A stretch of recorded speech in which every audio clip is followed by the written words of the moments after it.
Oh, damn it.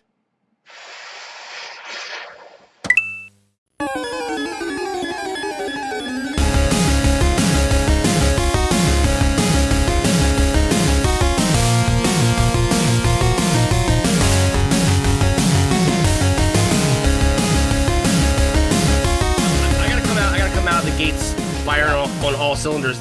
How grateful are you, Derek, that your baby came out looking beautiful with like a semi-full head of hair and not like a weird eggplant alien baby? A semi-full head of hair, right? Because we're all your dear friends and we love you to death. But if your kid came out funny looking, you'd know about it by now. You know what I mean? Like, that kid is like 3 head hairs away from being in Sweet Tooth.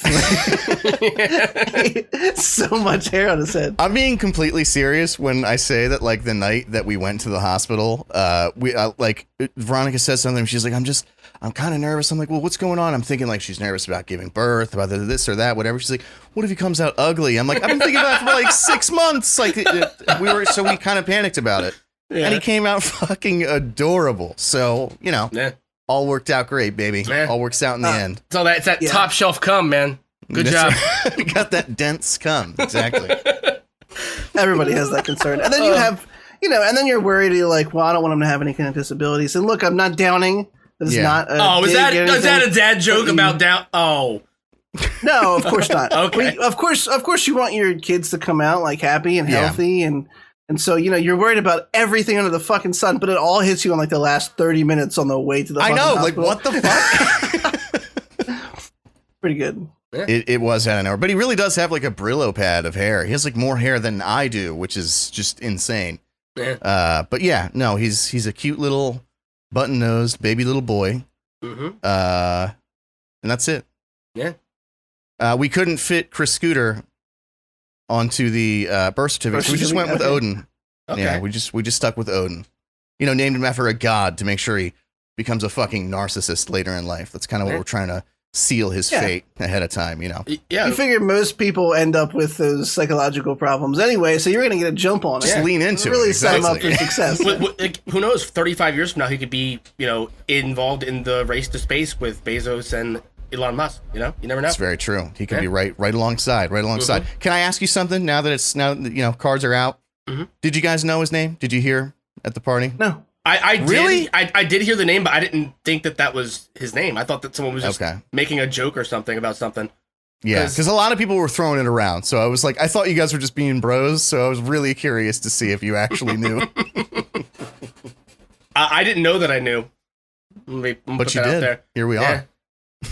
No, I hadn't heard it at all. I heard that name, and I assumed that Ron was talking about like a game or something. Like is what it was, or like. Yeah, but yeah, she yelled it out when we were opening presents, so that just kind of put it right out on Front Street. Ooh, good, nice. That one felt right. Like that felt like a dig almost. Can I ask you guys a serious question though? Now that I'm a dad, I'm just gonna take all of Chris's like signature shit and just gonna make it mine do it, until the whole fan base forgets that it was ever Chris's and it's just mine now. I agree. So you're gonna Tracy Morgan from 30 Rock is what you're gonna do. Yeah. Welcome to episode 33. No, just kidding. Just a joke. Oh man.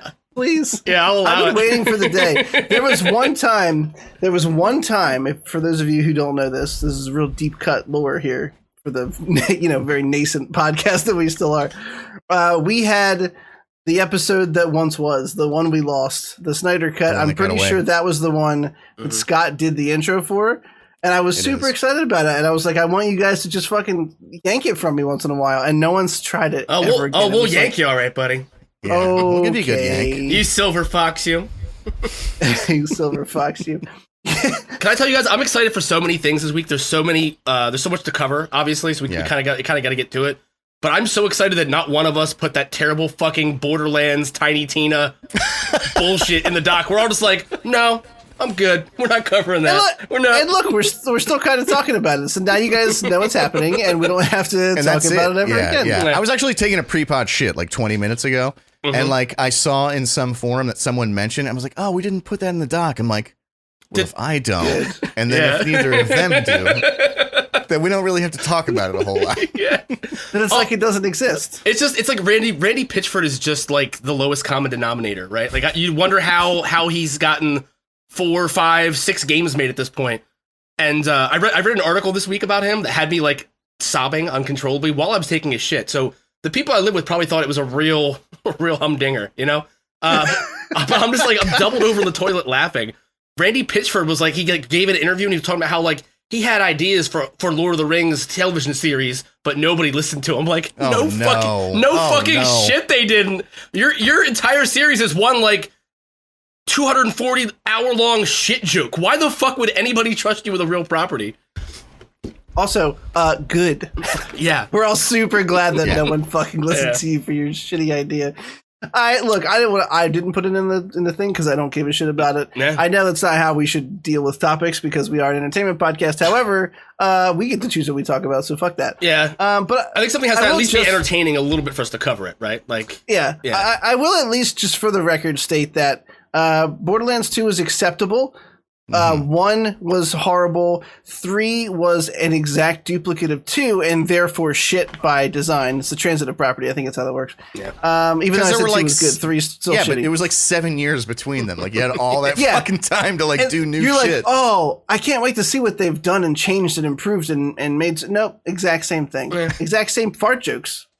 Nothing was different. Yeah, so I played about 3 hours of it and stopped. Yeah, when I saw Butt Stallion in this Tiny Tina trailer, I rolled my eyes so hard that I thought I had vertigo. Like, it was fucking terrible. It was real bad. Yeah, fuck that game. Anyway, to the real news, we have so much to cover. We're going to try to get through as much of it as we can.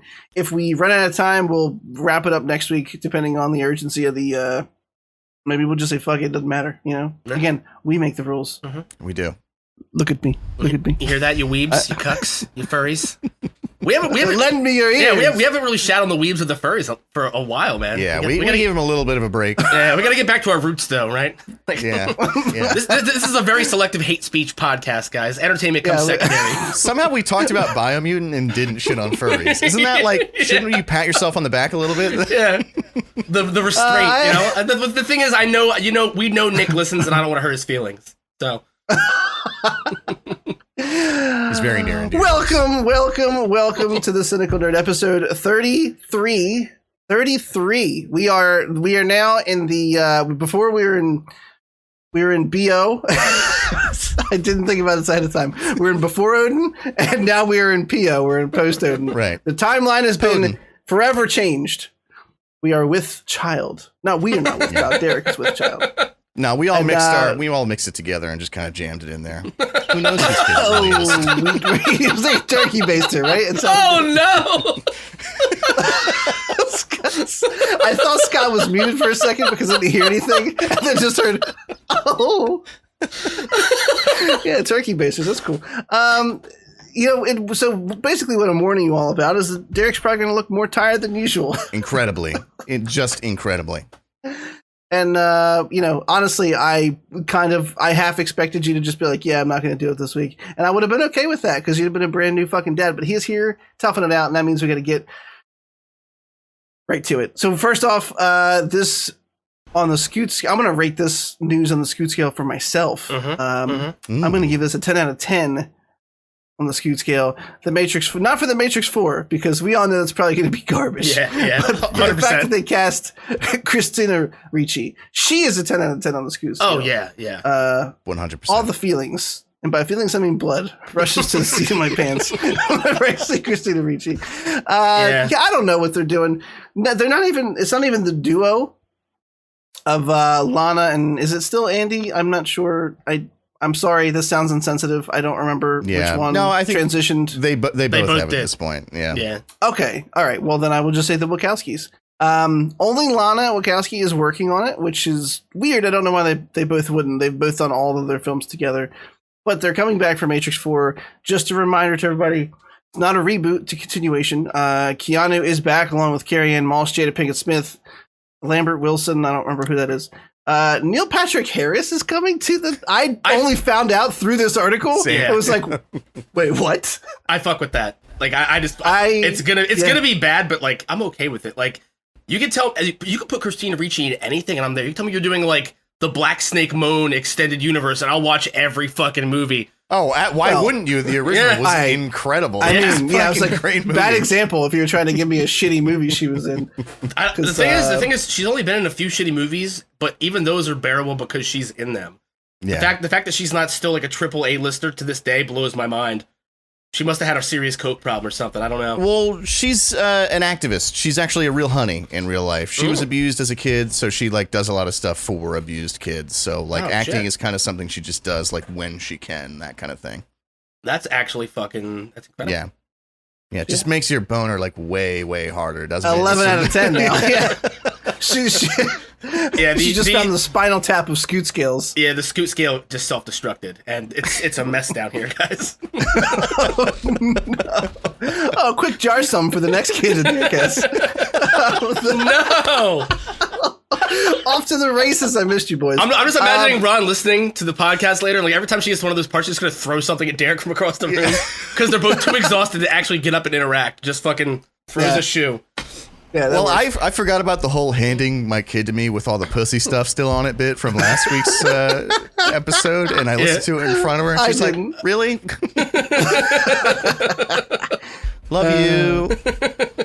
So we still don't know much about The Matrix 4. It's actually coming out this year. It comes out December 22nd. We haven't had a trailer, which feels weird, right? It's supposed to be 6 months away. Yeah. The film's potential title leaked earlier this year, The Matrix Resurrections. Look, it doesn't have. That's bad enough for it to be real, right? Like that's probably the trailer. I mean, we did Revolutions, Reloaded. Yeah, sorry, Reloaded Revolutions and Resurrections would fit right in. Yeah, we've covered this before. Every sequel has an R at the beginning of it, which makes sense because all of the sequels are worded. I knew you were gonna do that. Yeah. Top shelf. Call back. I'm doing it again. Round 2. if the that was like 20 episodes ago, so it's okay. Yeah, but also like if the Wachowski sisters are allowed to drudge up the dead, the what should stay dead, I can repeat a joke, right? If we're repeating this franchise for no fucking reason, I think that's fair play. Speaking of, I can't remember if I made the joke last time that the Wachowski bros are now the Wachowski hoes. If I did not, now I did. Done. Okay. All right, yeah. It really turns a simple saying into a real conundrum, because what does bros before hoes mean anymore? What does that even mean? How do you? I think that's which one comes first. I think that's the literal timeline of their transition. Bros before hoes. I apologize. I feel like we're being insensitive. It was all for the joke, though. Okay, I'm not letting that news article marinate any longer. We got to keep going. Mike Myers, Derek's doppelganger, is playing 7 characters in. I said that specifically because I know he hates it. Playing 7 characters. Walter Matthau. Walter Matthau. But I can't even go anywhere near deep enough for that. It's gonna be Derek. In a new Netflix series called The Pentaverate. I guess that's how you say it. Sounds probably. Right. If that's as confusing to the rest of you as it is to the 3 of us, that's because it's a limited series based on a secret society that he created that's been influencing the world since 1347. That's a year? Like we were counting years back then? So, yeah, I think so. So the subtext of this article is that Mike Myers plays a bunch of racists. Yeah. Right? Mike Myers plays a bunch of people that did some dicey shit throughout history. Yeah. Mike Myers did 9/11. I just want to let you guys know. Oh no. We're bringing it back. In this show, if he controls everything that happened in the world, right? Mike Myers did Vietnam. Think about that one. Oh, damn. What a piece. What a piece. He really did a stinky Vietnam, you know. Mm-hmm. Desert Storm, Mike think, Myers, way to go, bro. A stinky Vietnam. But also a news reporter like, what you did really stunk. I think it stunk.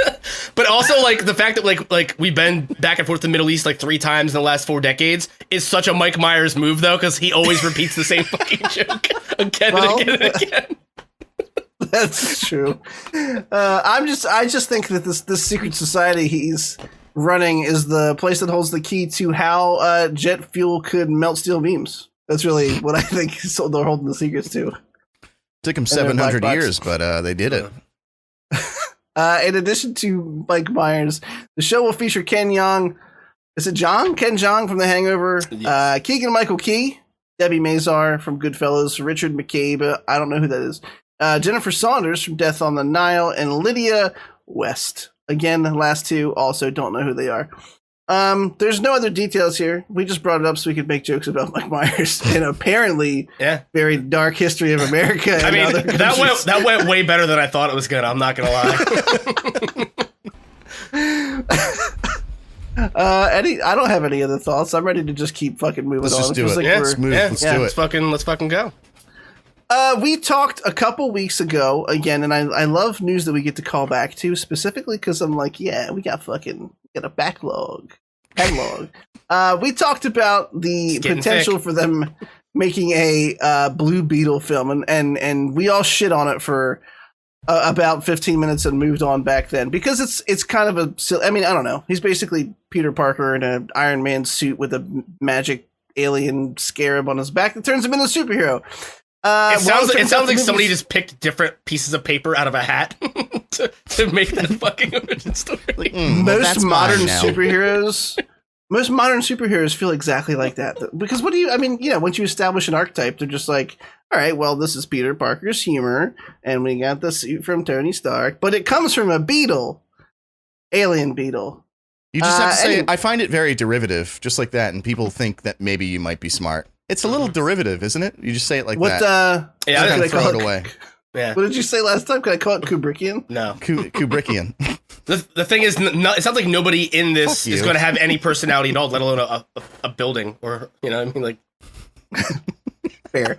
I brought this up, though. This article was of somewhat important only because, hey, this movie is actually happening and it's going to be an HBO Max exclusive. So they're not wasting any time just getting new properties out there. In 2022 alone, it doesn't mean they're good, but they're coming out. I was saying they're not wasting any time, but they're wasting a shitload of money, huh? Yeah.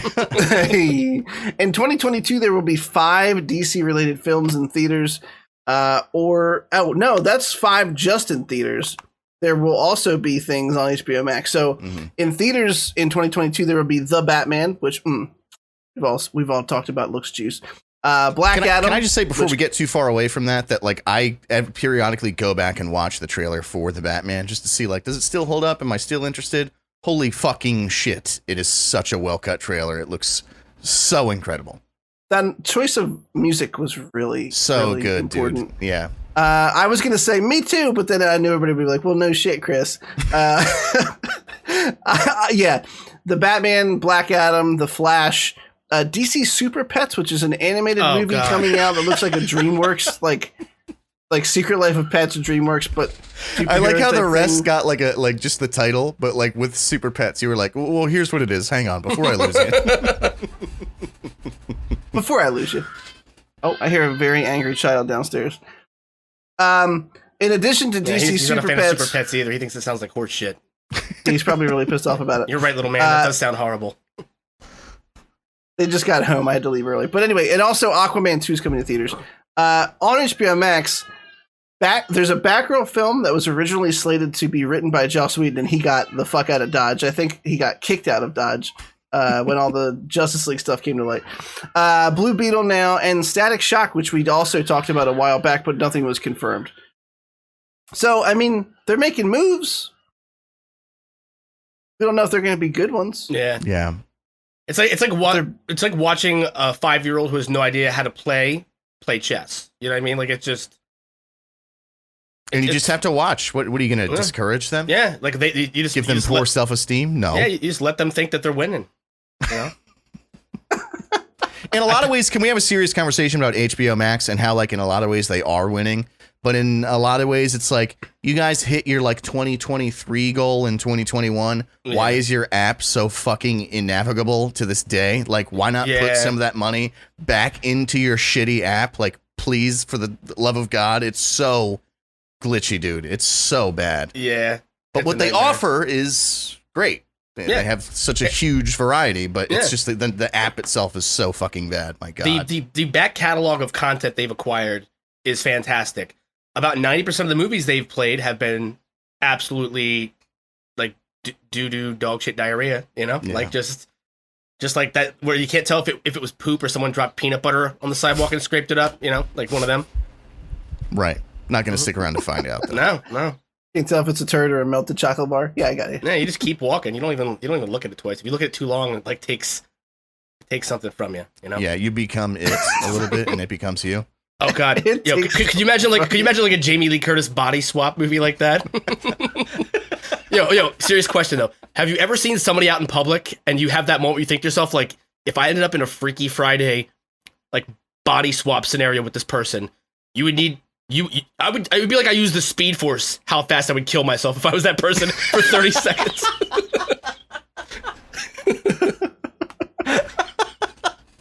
Just immediate. Lay down in front of the bus. Boom, done. Just, oh God! Ah! He used to jump in front of a moving car. You guys ever have that thought? You wouldn't go masturbate? Like, you wouldn't just go pull dick? No. Or blast puss, blast bean, I don't know, whatever. No. I mean, we're talking like someone, you see someone, you're just like, oh God, how is that a person that exists? How is that a self-aware human being with no hygiene and no self-respect? How do they have a mirror? If they have one, do they look in it? Yeah. I'd still pull one out. I'd pull one out onto the mirror. No, see, what you gotta do is, because I mean that person's trapped in your body forever too, right? So what you gotta do is you gotta. Well, no, there's no way to win. There's no way to win unless you murder Sue. You know, you gotta fucking. Right. Murder Sue is the. Never mind. Let's not. Never mind. Let's move on. Yeah, we're good. Next. We've been talking about Castlevania a lot recently because the series has come to an end and we were playing catch up with it. Another little piece of news that just came out is that Netflix is not done with Castlevania. They are having another spin-off series that will be set during the French Revolution. All right, you fucking giggling. I don't know what I was going to I just want to know what Derek was going to say. Because Derek... No. I'm not touching on Murder Sue. I'm not doing it. I just love Murder Sue. It's like, that's like in my lexicon forever now. I am never going to say too many syllables. Murder suicide. Too much. Murder Sue from here on out. That's the way to go. I love it. Sorry, please. It's just truncated. It's better. I'm good. Sorry. Better for who? I'm good now. Not whoever got Murder Sue, I'll tell you that. They're not really getting any benefit out of this. I feel like we're all just way too tired, and that's why it's extra funny. 100%. Okay. What the fuck? Yeah, I don't get it. They've all been wheezing for 5 minutes. Netflix is...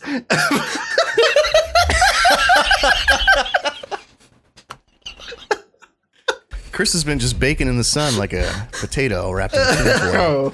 The big old pad of butter melting melting to me on the either. It was inside. still super, just the whitest. I'm sorry. Yeah, Netflix's first Castlevania spinoff will be set during the French Revolution, quite a long time after the original series. So it's yeah, what was that? This one will be set in 1792, and the star will be Richter Belmont, who is the descendant of Sypha and Trevor. There was some confusion because some of the early tweets, I think, from Netflix made it look like he was the son of or the grandson of, and they are not close together whatsoever. Unless he's a vampire, there's no way he's their son. Yeah. Unless he's a vampire, which is what I was thinking initially, but it apparently was a typo, and they meant descendant, not son. Yeah. It'd be cool if he was a biting boy, though, right? Be cool. Yeah, I mean, look, I wouldn't be opposed to them changing Snow White and the Bitesman. I wouldn't be opposed to them changing the lore around. I mean, I don't know enough about Castlevania lore to be mad if it was the son. Like, I know names. I was like, oh, right, Belmont, cool. I'm here for it. There are, like what you're saying, there are two camps. There are people who are just like, oh, cool, like Powerhouse Animation is doing another thing in the same universe, which they did really well with. And there's people who are like, this isn't how it happened in the games. And it's like, go get the fuck out of here. Like, who cares? Like, let's just relax. You take a little bit of liberties on a 40-year-old game franchise. It's going to be okay. You're going to be okay. We're all going to be okay. Right. In the games... Since we now know that there were like a ridiculous 40 plus Castlevania games, apparently none of us knew there were that many. Yeah, that's like one a year, man. That's insane.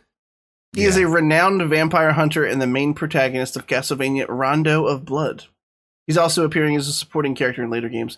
So, yeah, I mean, the rest of the article has doesn't tell us anything about what the show's going to be about. Really, only that the time period it's going to be in and the main characters are going to be in it. So, just to give you an idea, the primary Castlevania series that we watched takes place in the 1400s, and the French Revolution, 1789 and like 1799. Yeah. So, it's quite a long time. But I'm looking forward to it. I mean, the animation team, especially and the voice acting team behind this show was great.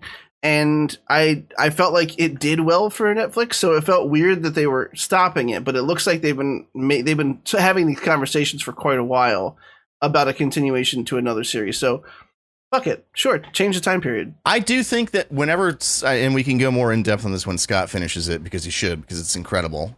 But I do think that the writing team for the first sort of era of Netflix Castlevania had more stuff planned out. Nothing in season 4 feels rushed, but it definitely feels like switched around. Like at the last minute, they went like, oh, I feel like Netflix went like, oh, we actually want you to end this era and do a new era with the next thing. And so they went like, oh shit, we had all these plans. Now we have to kind of figure out what to do with these characters. It's all it's satisfying. Like it's good. None of it feels like, but anyway, I think that's kind of what happened with it. In any event, I'm super excited for this. I know that Sam Dietz is still tied to it. The animation team is still tied to it. The only thing that's different is Warren Ellis, is I think his name, got canned for being a toucher at the workplace. He directed the first 4 seasons, so he's out now. But Sam Dietz is the most outspoken dude, like on Twitter. Like he seems to be the most impassioned kind of driving force of the team. So I think him being around, we're going to get a lot of what we loved about the initial 4 seasons with this new sort of era. So I'm super pumped. I can't wait. Cool. Yeah, cool. I'm really looking forward to it. Sorry, I was messaging my wife like, hey, if you need help with him, because he sounded like he was really fucking mad when you came home. Anyway, so yeah, I'm looking forward to it for sure. And we're gonna quickly just there's no room to wait for segues this week, so we're just gonna jump into the trailers. This first one is Fear Street horror trilogy. It's gonna be on Netflix. It's R.L. Stine. And what's funny is, obviously, as kids, I think you were just exposed to Goosebumps. Yeah. Like it was like a vaccine shot. Like you couldn't help it. Yeah. You read at least one. Yeah, you did your fluoride rinse in like homeroom, and then they gave you a Goosebump book. Like this. Right. They were like, do you want Beast from the East or I don't know. That's the only one I remember. Escape from Camp Nightmare. Are you more of a Monster Blood, Say Cheese and Die kind of guy? Oh, my man, you look like an abominable snowman of Pasadena, motherfucker. Come over here. I can't tell if I'm impressed or disturbed at how many you just. I had every single one of them, and I feel like you still do. It feels a little like you still do. Honestly, I've seen copies of them at like flea markets and like thrift stores, and I'm always tempted to buy it and just like fly through it a day because I used to read like 120 pages. Yeah. They're super short. Yeah, I used to read like 2 or 3 of them like over the course of like a Saturday afternoon if it's shitty out, man. I fucking loved those books when I was a kid. But Fear Street was like a young adult. Like it was a little bit more like there was a person that was actually killing people. So I wasn't allowed to read those until I was a little bit older. And by the time I was, I just didn't give a shit, Right. You were jerking at that point. That just took up all of your mental energy. I discovered Coming, and Gwen Stefani had music videos on TV. So what am I going to do, read Fear Street? Yeah, okay. No, but seriously though, like what got my attention about this is that it is a trilogy that takes place over the course of like 3 centuries, basically. Like one of them takes place in the 1700s. Super weird. It seems like it's gonna be interesting. They're also releasing like a week apart, which is a really cool thing I've never seen done before on Netflix. Which is mostly why I dropped this in here. I'm not a diehard to this day R.L. Stine fan, but I think a lot of us who grew up in that era, there's gonna be like some morbid curiosity, and it might be cool for those who have like younger family members or kids at this point who are age appropriate to like sit down and watch this with them. You know what I mean? Yeah. Kind of like continuing the R.L. Stine legacy. I read the. Sorry, go ahead. No, you're good. Go ahead. I had read the article before I watched the trailer for this, and I was like, no, that's not for me. And then I watched the trailer, and like the aesthetic, like just the general vibe of it, actually seems really fucking cool. Like it seems, I don't know, kind of like 80s throwback-ish with all the like neon coloring and whatnot. It just feels like it's a ode to the sort of 80s era of hacker slasher films. Fuck yeah. I'm gonna watch him. I think it looks cool. Yeah, I also read Goosebumps when I was younger. I did not kiss my stack of Goosebumps every night before I went to bed like Scott apparently did. But I never, I'm sorry. When we were messing with you earlier about Derek was like, I bet you have them now. I was going to make that joke about kissing them goodnight, but the conversation got way too far away and it wouldn't have made sense. So I had to wrap it back in. Gotta get it in. We recycle those jokes. Okay. We recycle them. Okay. I'd never heard of the Fear Street trilogy at all. So I was very interested in what this was. And much like Scott just said, I mean, it has almost like I know it's not anywhere near the same thing, but it had almost like an It vibe to me where like the whole takes place over 300 years thing where like this has been going on for quite some time in the same town of Shadyside, which, oh boy, that brings me right back to Goosebumps where I'm like, you named this street literally Fear Street. Okay, cool. This is called Scary Lane. I should probably not walk down there. And, you know, like, this is Murderville. Yeah, cool. It's not good. The mailman go bad place. Yeah, the mailman, Mr. Murder McStabface, is the one who's been killing everybody. Who the fuck saw that coming? What a twist! The new matriarch of the village murders Sue. We really shouldn't trust her. Oh, no. Yes. What I gotta say though is like. I have concerns about the dialogue because the dialogue was always very, very vapid in Goosebumps books because they're books for children, for like 10 to 13-year-olds, I think. But it was always just the most like cringe dialogue. What are you doing? Is he laughing at Murder Sue again? Oh, I was laughing at you being in your 30s reading R.L. Stine. Like, the dialogue's not great in these books, is it? No. I haven't read them since I was a kid. But I'm honestly, I think I'm gonna next time I see one at a flea market, I'm gonna pick it up, and then I'm gonna do a stream where I just read like fucking like wow. You should let me know when you do that. I love that so much. Actually, like I'll get a smoking jacket. And I'll have like a fake fireplace behind me. And I'll do like the night before Christmas kind of vibe. Yeah, smoking a cob pipe, you know. Hair slicks back. It's like it stays wet throughout the whole thing somehow. Big old glass of scotch. I like everything about that idea. Yeah. But yeah, I mean, like you were saying, I mean, the first part 1 is 1994, 2 is 1978, 3 is 1666. So we're literally also 666. Come on, R.L. Stine. Yeah. But we're literally just going back in time, and I think that sounds super interesting. I mean, obviously, we're going to get a bunch of mysteries in the first one that are not answered until 2 and 3, and they're all coming out in the month of July. Literally a week apart, July 2nd, July 9th, and July 16th. So, if nothing else, very cool idea. And I actually hope this does well, only so that Netflix does more shit like this, to be totally honest with you. I don't even, Yeah. Sure. Do we know the order in which they release? Like, is it the most current time? I think it goes. I think it goes back in time. Okay. Yeah. They're doing like a fucking Back to the Future bullshit. With the third one's going to be in the fucking 1600s, and we're all going to be over it by then, but we're still going to watch it. Yeah, we gotta find out what's going to happen at that point. Yeah. That's all I got though. What's going on with that railroad? I can rattle off some more titles of Goosebumps books. What's going on with the railroad? All right, moving on. So I can tell Scott did a lot of these titles when he was putting articles in here because this one was labeled Kevin Smith's Masturbators of the Universe. Yeah, very good. Yeah, pretty choice title. So we talked about the Masters of the Universe series Revelation coming to Netflix a couple weeks ago, maybe two episodes ago. Releases next month, it's July 23rd. And we kind of, I believe all three of us kind of had like the animation actually looks pretty solid. It's coming from the same studio who did Castlevania, so it looks solid. And they released some stills, and now they've actually released a trailer. And I'm just going to give my thoughts right away. I will watch this.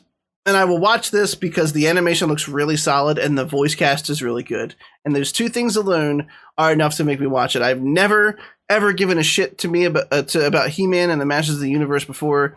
It was a series in the 80s meant literally from the ground up to sell toys. Yeah. And I would say most series like those were meant to sell toys, but this one just felt so like in your face, like oh, here's a new action figure. Yeah. Oh, we mean character we're introducing this week.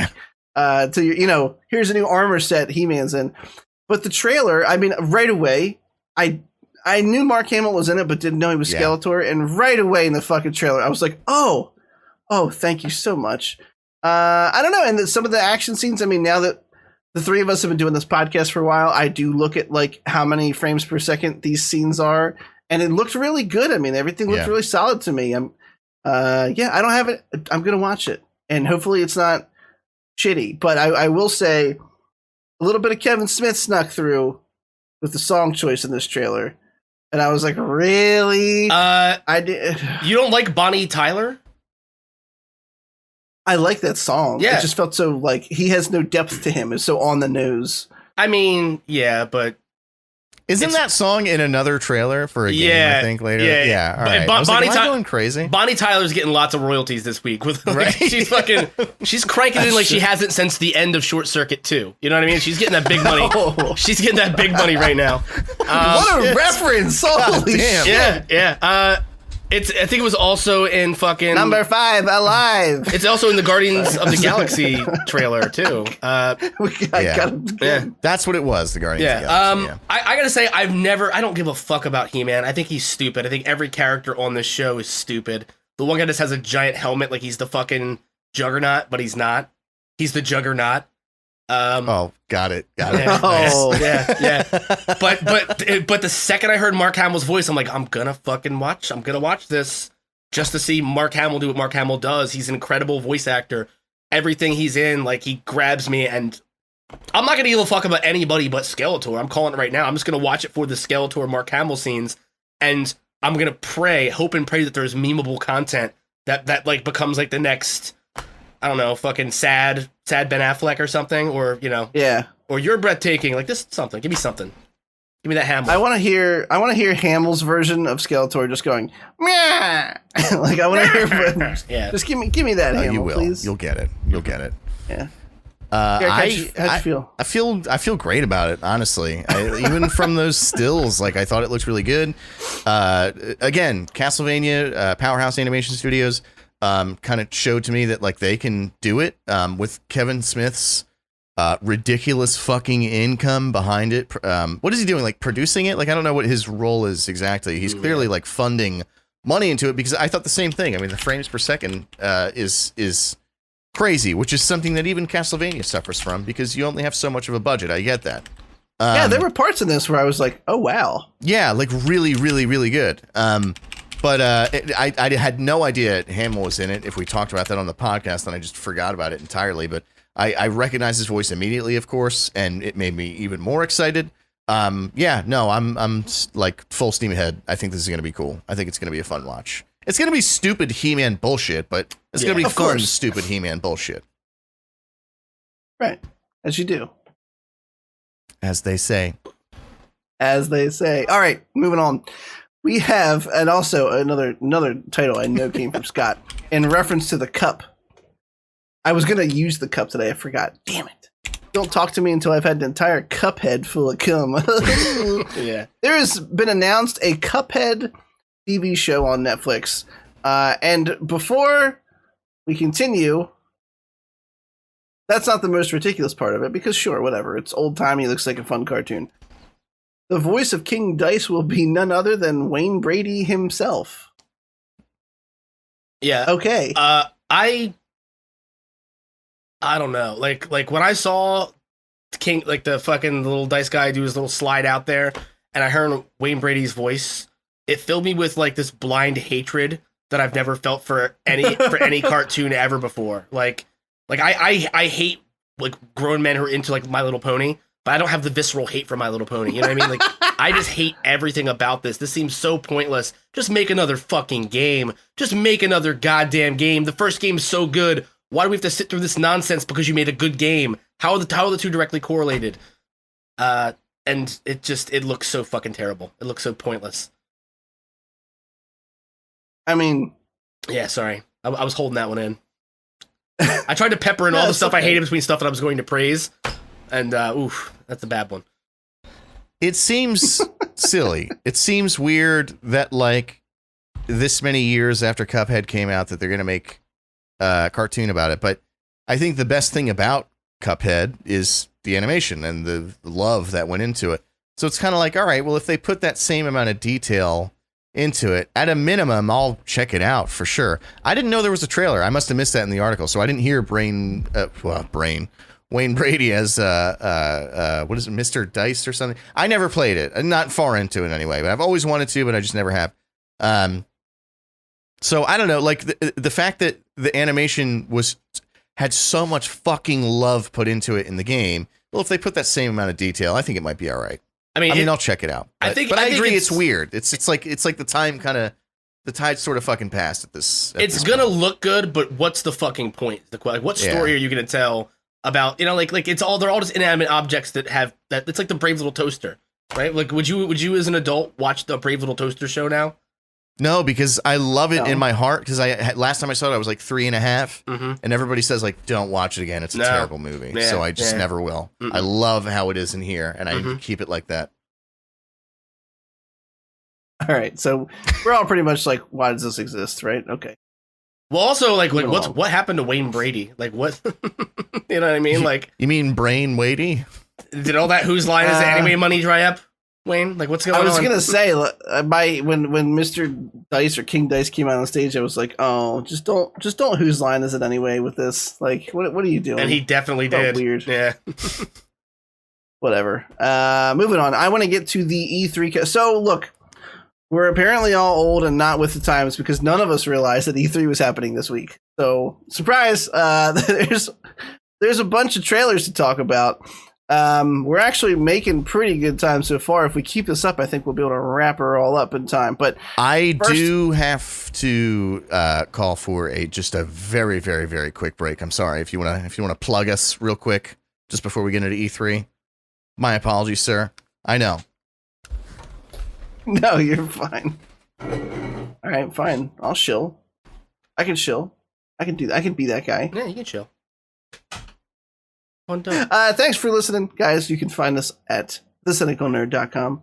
You can also find us at facebook.com/thecynicalnerd. If you would like to tweet at us or check out our Twitter feed, it is at thecynicalnerd.com because I've been saying it for the past couple of weeks just to let people know maybe they skip a couple episodes.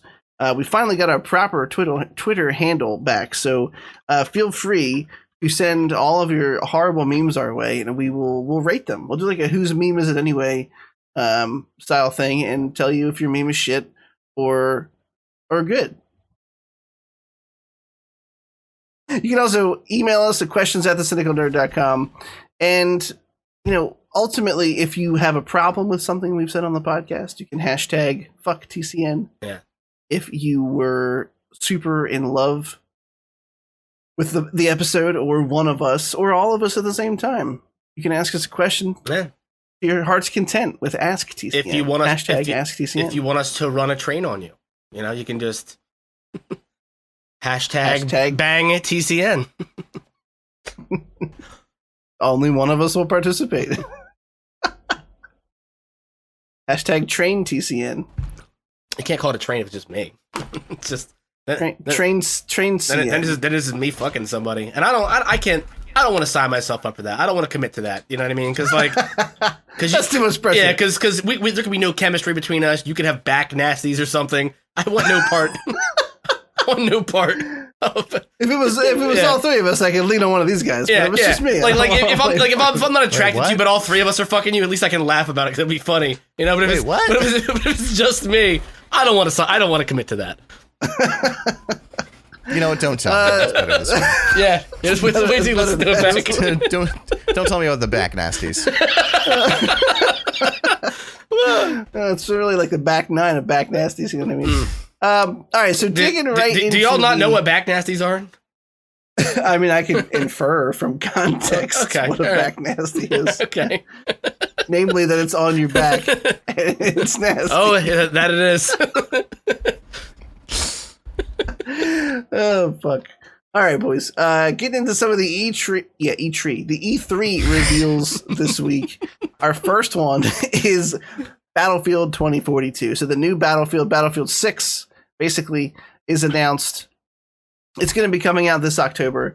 I actually made it a point to not talk about a lot of the game stuff with you guys besides the stuff that I know you already hate, because there's a great rift in the gaming world of people who play FPSs, for those who like Call of Duty and those who like Battlefield, and the third faction of those who don't like either of them. And I was unsure where you boys fell in that kind of, those factions, I would say. I myself like Battlefield. I prefer Battlefield to Call of Duty. If I had to pick one, that being said, the amount of hours I put into like Battlefield 5 was pretty small. I probably played like 15 hours of it. But if I had to choose from one of the two modern day shooters, it would be Battlefield for sure. I like the larger scale feel of the combat, which this is really, really leaning into. We'll get into in a couple of minutes. I don't know. I just like the way it plays. Derek, how about you?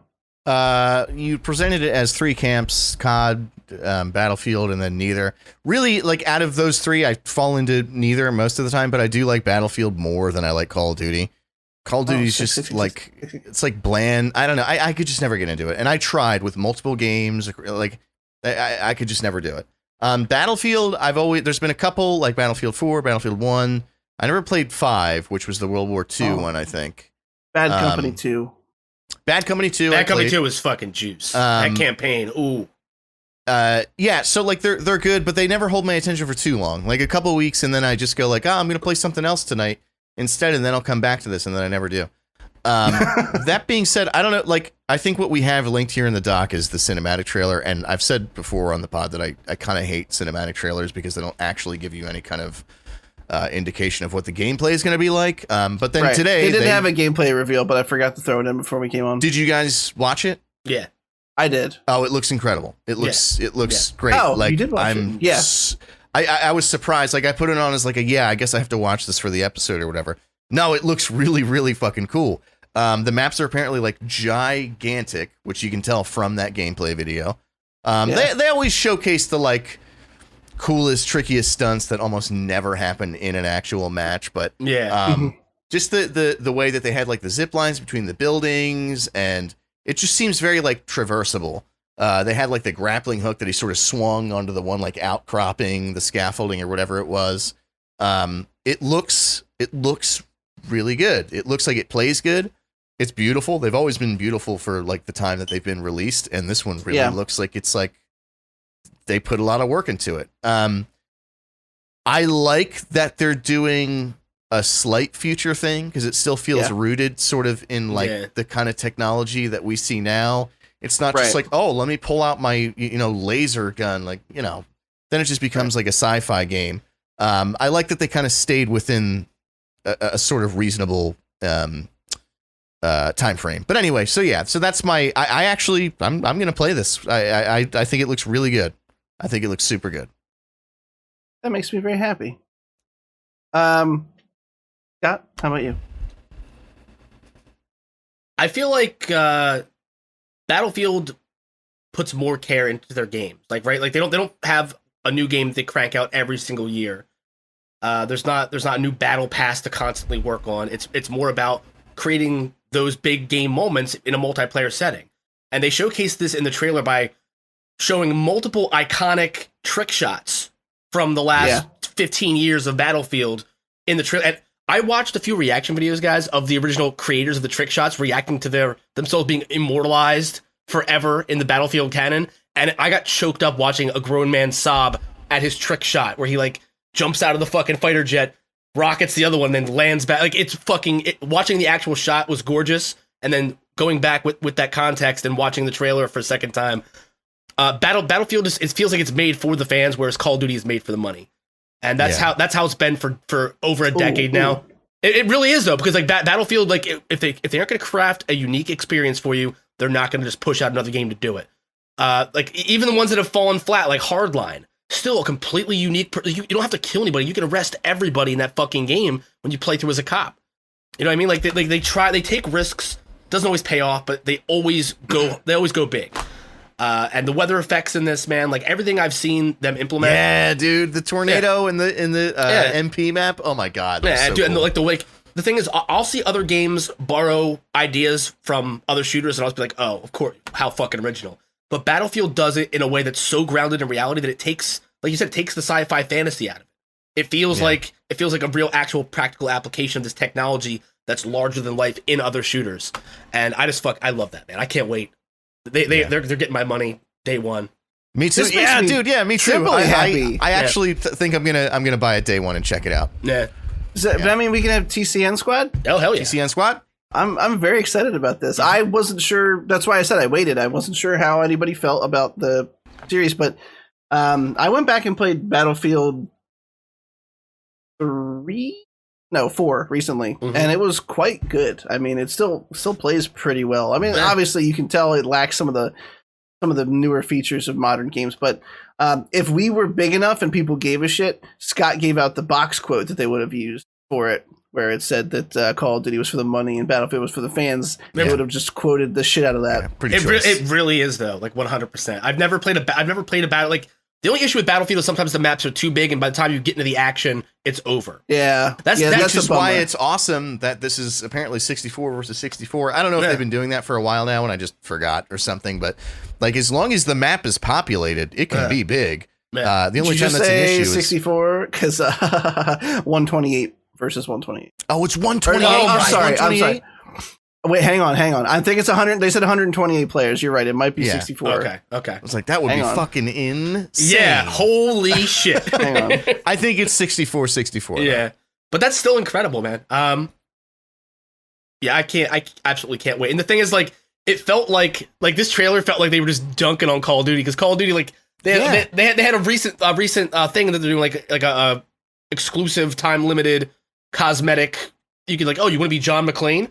You want to fight in Nakatomi Plaza? You want to be John Rambo? They're like, do you want to fucking windsurf in a wingsuit on a flaming tornado that's knocking buildings down? Like, yeah, you're right. I'm sorry. Yeah. So previous entries had a max of 64. They were 32v32, and now it's 128. 128 is that's a lot of people. Yeah, that's a lot of people, and it's cool because Scott brought up one of the things I was going to. I'm glad that resonated with other people of the trailer being a little over the top for the cinematic, but it was because they were including these just community trick shots. Like the jet thing came up, and I went, oh, like, I've seen that. I saw that guy do that shit. It was fucking incredible when he pulled it off. Yeah. And I just, I'm really looking forward to it. I've always preferred the Battlefield games to Call of Duty, and like you said, they don't come out every single year, but that's because it's one studio that does it. It's only DICE. Yeah, and no one else touches their fucking baby. Yeah, they're not rolling the dice on that one, right? Oh, hey, the wordplay. Someone ring a bell. Someone's definitely pregnant. I can feel it. That took me a second. Yeah, callbacks, boys, callbacks. Battlefield 5 and the one prior to it. I just all the war game companies seem to go on like a let's go back in time again type thing. Yeah, and I just wasn't about it. Now, how much? What is Battlefield 5? I think it's actually cheaper on PC. Have they announced anything about cross-plat yet?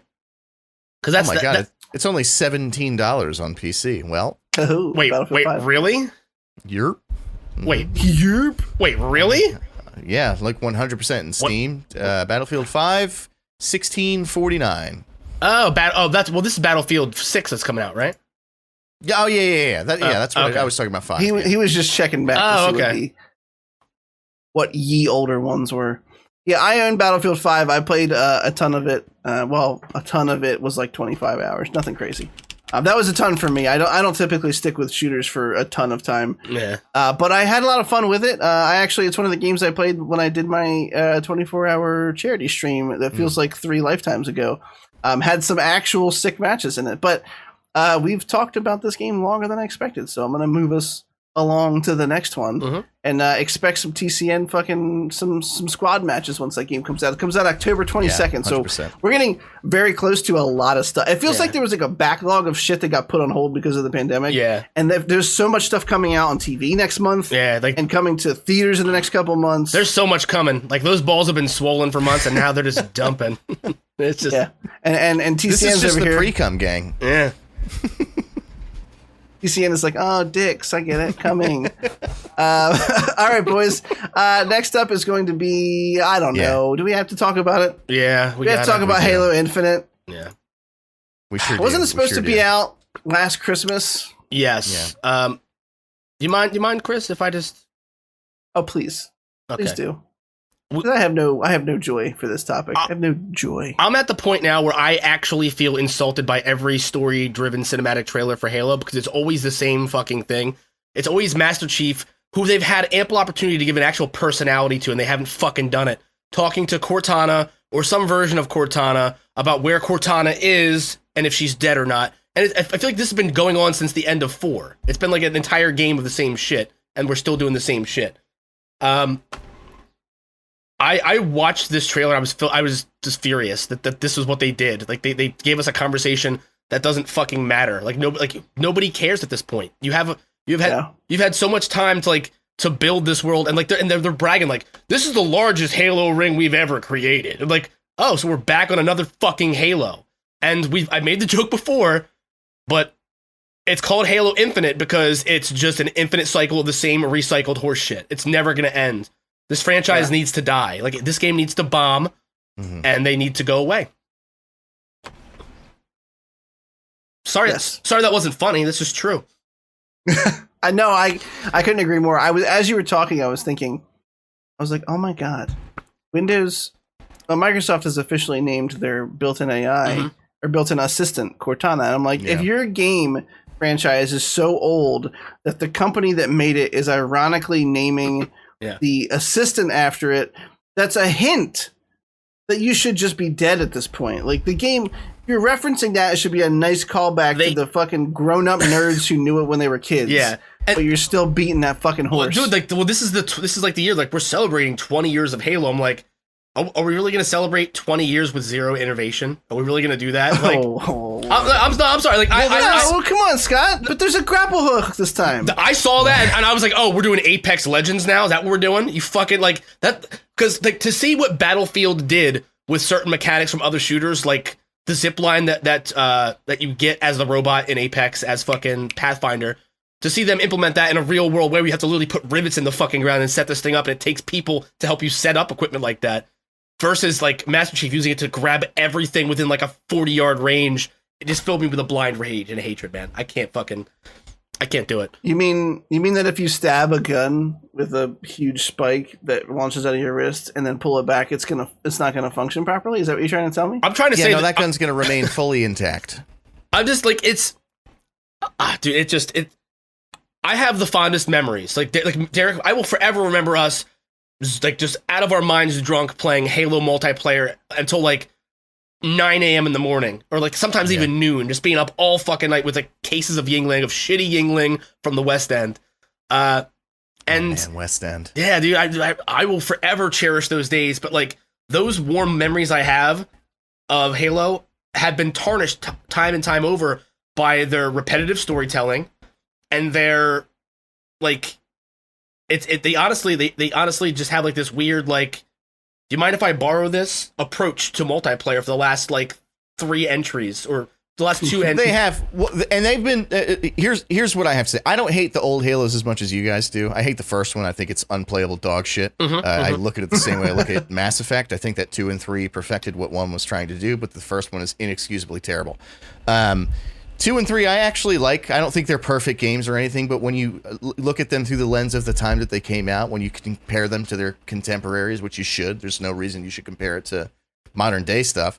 I think that at the time they were kind of the sort of better class of games that we had at that point.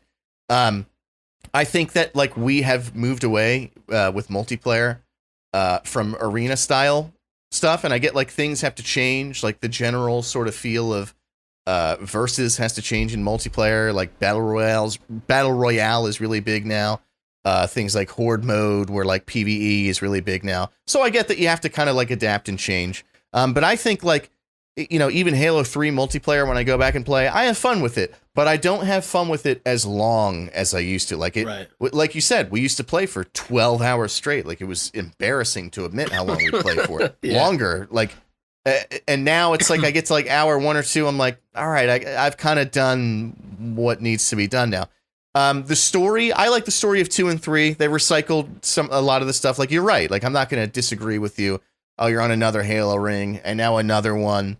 4 was like a barely acceptable game to me. That's when they switched to 343. That's no longer Bungie. Yeah. And 343 had elements in 4 that were really good. The ending was really sweet. If you guys haven't played it, I'm going to wrap this up quick, but the ending was really sweet. Cortana sacrifices herself to save Chief. And it was this really big moment. It's like, wow, this game was kind of mediocre, but that ending, like, I feel that. Yeah. You built this relationship with this AI. You're both sort of like these constructs built to just be a tool, and that's why they have this relationship with one another. She sacrifices herself to save Chief.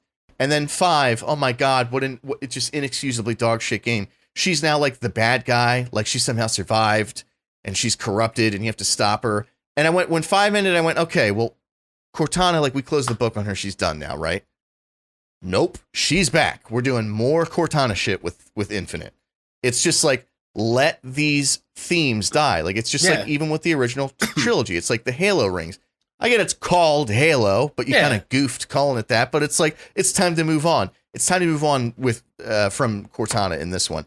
That being said, I have to avoid these trailers because one thing about every Halo game I love is the fucking music.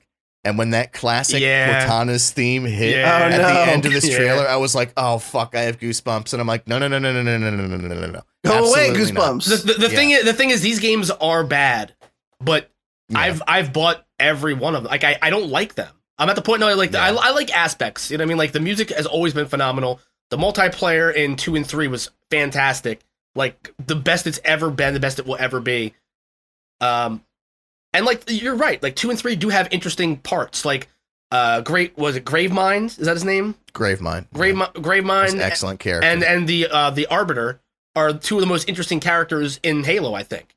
But it's weird to me that Find me one line spoken by the Arbiter that doesn't give you goosebumps. Just one line spoken by him. Every single one of his lines hits fucking so hard. Oh, I always, like, for years, it was my regular rotation, like, were it so easy. Whenever it was so easy. Yeah, like this for like I fucking. But the thing is, like, why didn't we get more of his story? You know, there's interesting characters out there, and the problem is, like, there are stories that could be told. As Master Chief was never meant to be a vehicle to tell an interesting story.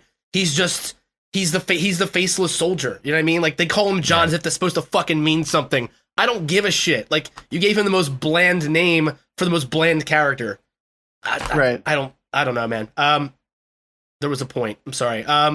They're probably gonna end up getting my money at some point, and I already know it. Like, they got me on the Master Chief Collection. I went in knowing that I hated 2 out of those 5 initial games that launched with it. Yeah. And I still paid for it because I wanted to replay the old ones for, you know, nostalgia. I played through ODST, Reach 1, 2, and 3. 4, I just won't play. I just don't need to. I know that I don't need that game. What was the bad guy's name in that? The Didact. The Didact, yeah. Fucking stupid. Yeah. I don't even know what it is, and I hate it. Mm-hmm. But I will say, and I didn't expect this, that the multiplayer trailer kind of hooked me a little bit. And the fact that the multiplayer is free makes me go, all right, I'm going to at least try this because it's free. I don't have to put anything into it. Yeah. Of course, there's going to be like freemium nonsense, like, oh, get a battle pack for $5, like Overwatch shit, you know? Yeah. But it looked pretty fun. It looks pretty fucking fun, I got to say. It looks like, the old arena style stuff, but they have, the added features like I'm sorry, but I know you guys were shit talking the grapple hook, but when the fucking Banshee flies overhead of him and he grapples it and just shoots up to it and kicks the dude out, that kind of got me like, all right, now I gotta at least try this. I think multiplayer's always been the strong suit, with the exclusion of 4, where they tried to do like Call of Duty loadouts. I thought that was absolute dog shit. So bad. Yeah. And like having like different classes of Spartan. Like, I don't fucking want that. Like, everybody just know where the weapons are, find them, and fend for yourself. Yeah. Like, that was the beauty of it was simplistic in a genre where, like, every other game had you doing loadouts and shit for the most part. You know what I mean? Like right. Even the OG Call of Duties and Battlefields. Yeah, I mean, I can commit to playing multiplayer for free to give it a go, but I when I saw the hook shot thing, man, like that really turned me off. But also, it was like seeing the ghosts, seeing a fucking banshee fly, and it hooks you a little bit. Yeah. But I don't have a lot of hope. That was also, I'm pretty sure that was Valhalla. That map was Valhalla from Halo 3, which is It looked like it. just objectively the best map in that game. I think what it comes down to is I have no faith in them telling an interesting story with this one. I have no faith in them reaching a 10-year life cycle for this game. I feel like it's going to fizzle out long before the 10-year mark. But I mean, free multiplayer, like what you got to lose, right? Like, at least we'll get a couple hours of joy out of it, just talking shit and killing each other. Yeah. And they'll just data mine you a little bit, sell it to some country, a little profile on you. Yeah. Who cares? You know? Yeah, I don't watch porn on this computer. It's fine. They'll never know what I'm looking at in my naughty time, you know. All right, boys. Yeah. Hang on. Oh, whoa. Chris, are you gonna play the multiplayer for free? Sure. All right. I'm not I'll interested take in it. sure. I'll take sure. I'll take. I will play it for the bulls, and I'll check it out. And if I like it, I like it. I haven't been into a Halo in a long time, so yeah, it would have to really stroke the shaft, you know. Yeah, and work the balls. Real sloppy beach. All right. Next up is Back for Blood. No, you said you had it right. Yeah, God, they even used the numeric 4 in the middle. Come on, guys. It's literally the same studio. It's Turtle Rock. Left 4 Dead 3 was in development hell for years because Valve has a fucking shitty track record of putting out, finishing their trilogies, basically. That's because Valve invented Steam, and it's now just a software platform. They don't give a shit about games. As soon as they realized the kind of money they were pulling in with Steam, they stopped giving a shit about making shit stuff anymore. Yeah, just support this platform. We all get paid. No one gives a fuck. It is exactly a great platform. The reason this is Back for Blood and not Left 4 Dead 3 is because of like legal loopholes, right? Like they couldn't. Yeah. Right. Like Valve still owned the rights to Left 4 Dead and wouldn't release it. Which is, to me, is a bad move. It's not a good look, Valve. But it looks like that's the Konami move. Yeah. Yeah.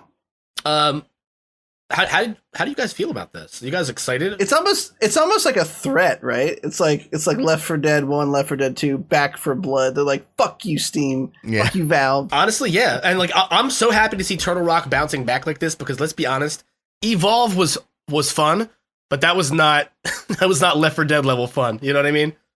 It had a cool concept that just didn't end up working out. It was a cool concept, but it wasn't yeah.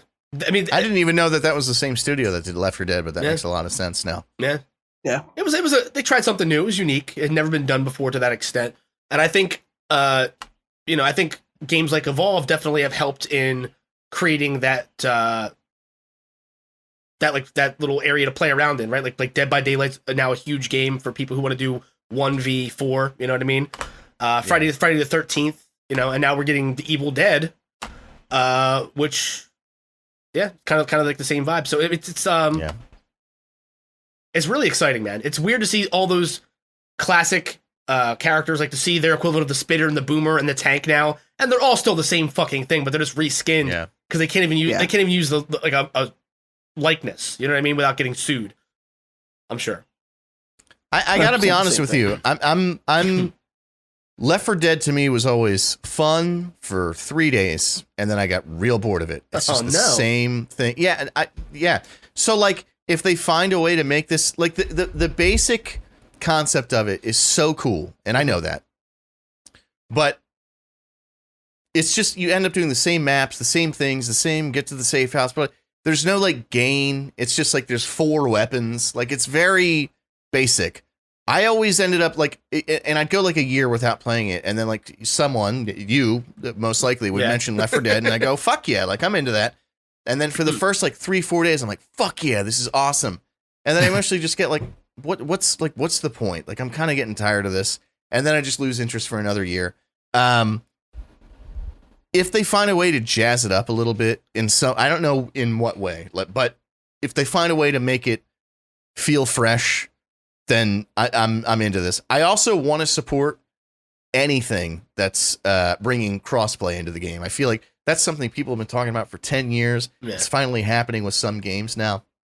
And I almost just like want to support games that do that off the cuff, just so that more developers start doing that. Yeah. But yeah, I'm in. I hate that the beta is only available to people who like pre-order the game. It's like, well, if you already bought the game, we'll let you try it. It's like, well, doesn't that defeat the purpose? Well, no, of, I mean, like... that's just early access to beta. There will be an open beta for everybody.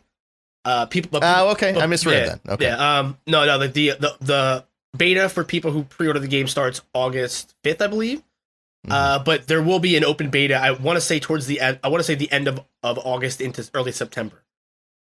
I'm not sure if it'll be limited. I read a couple articles, but I can't say for certain when the open beta is. I think they are going to shake it up. I think we're going to have way more weapon types. I think we're going to have loadouts in a sense where you actually be able to customize your weapons.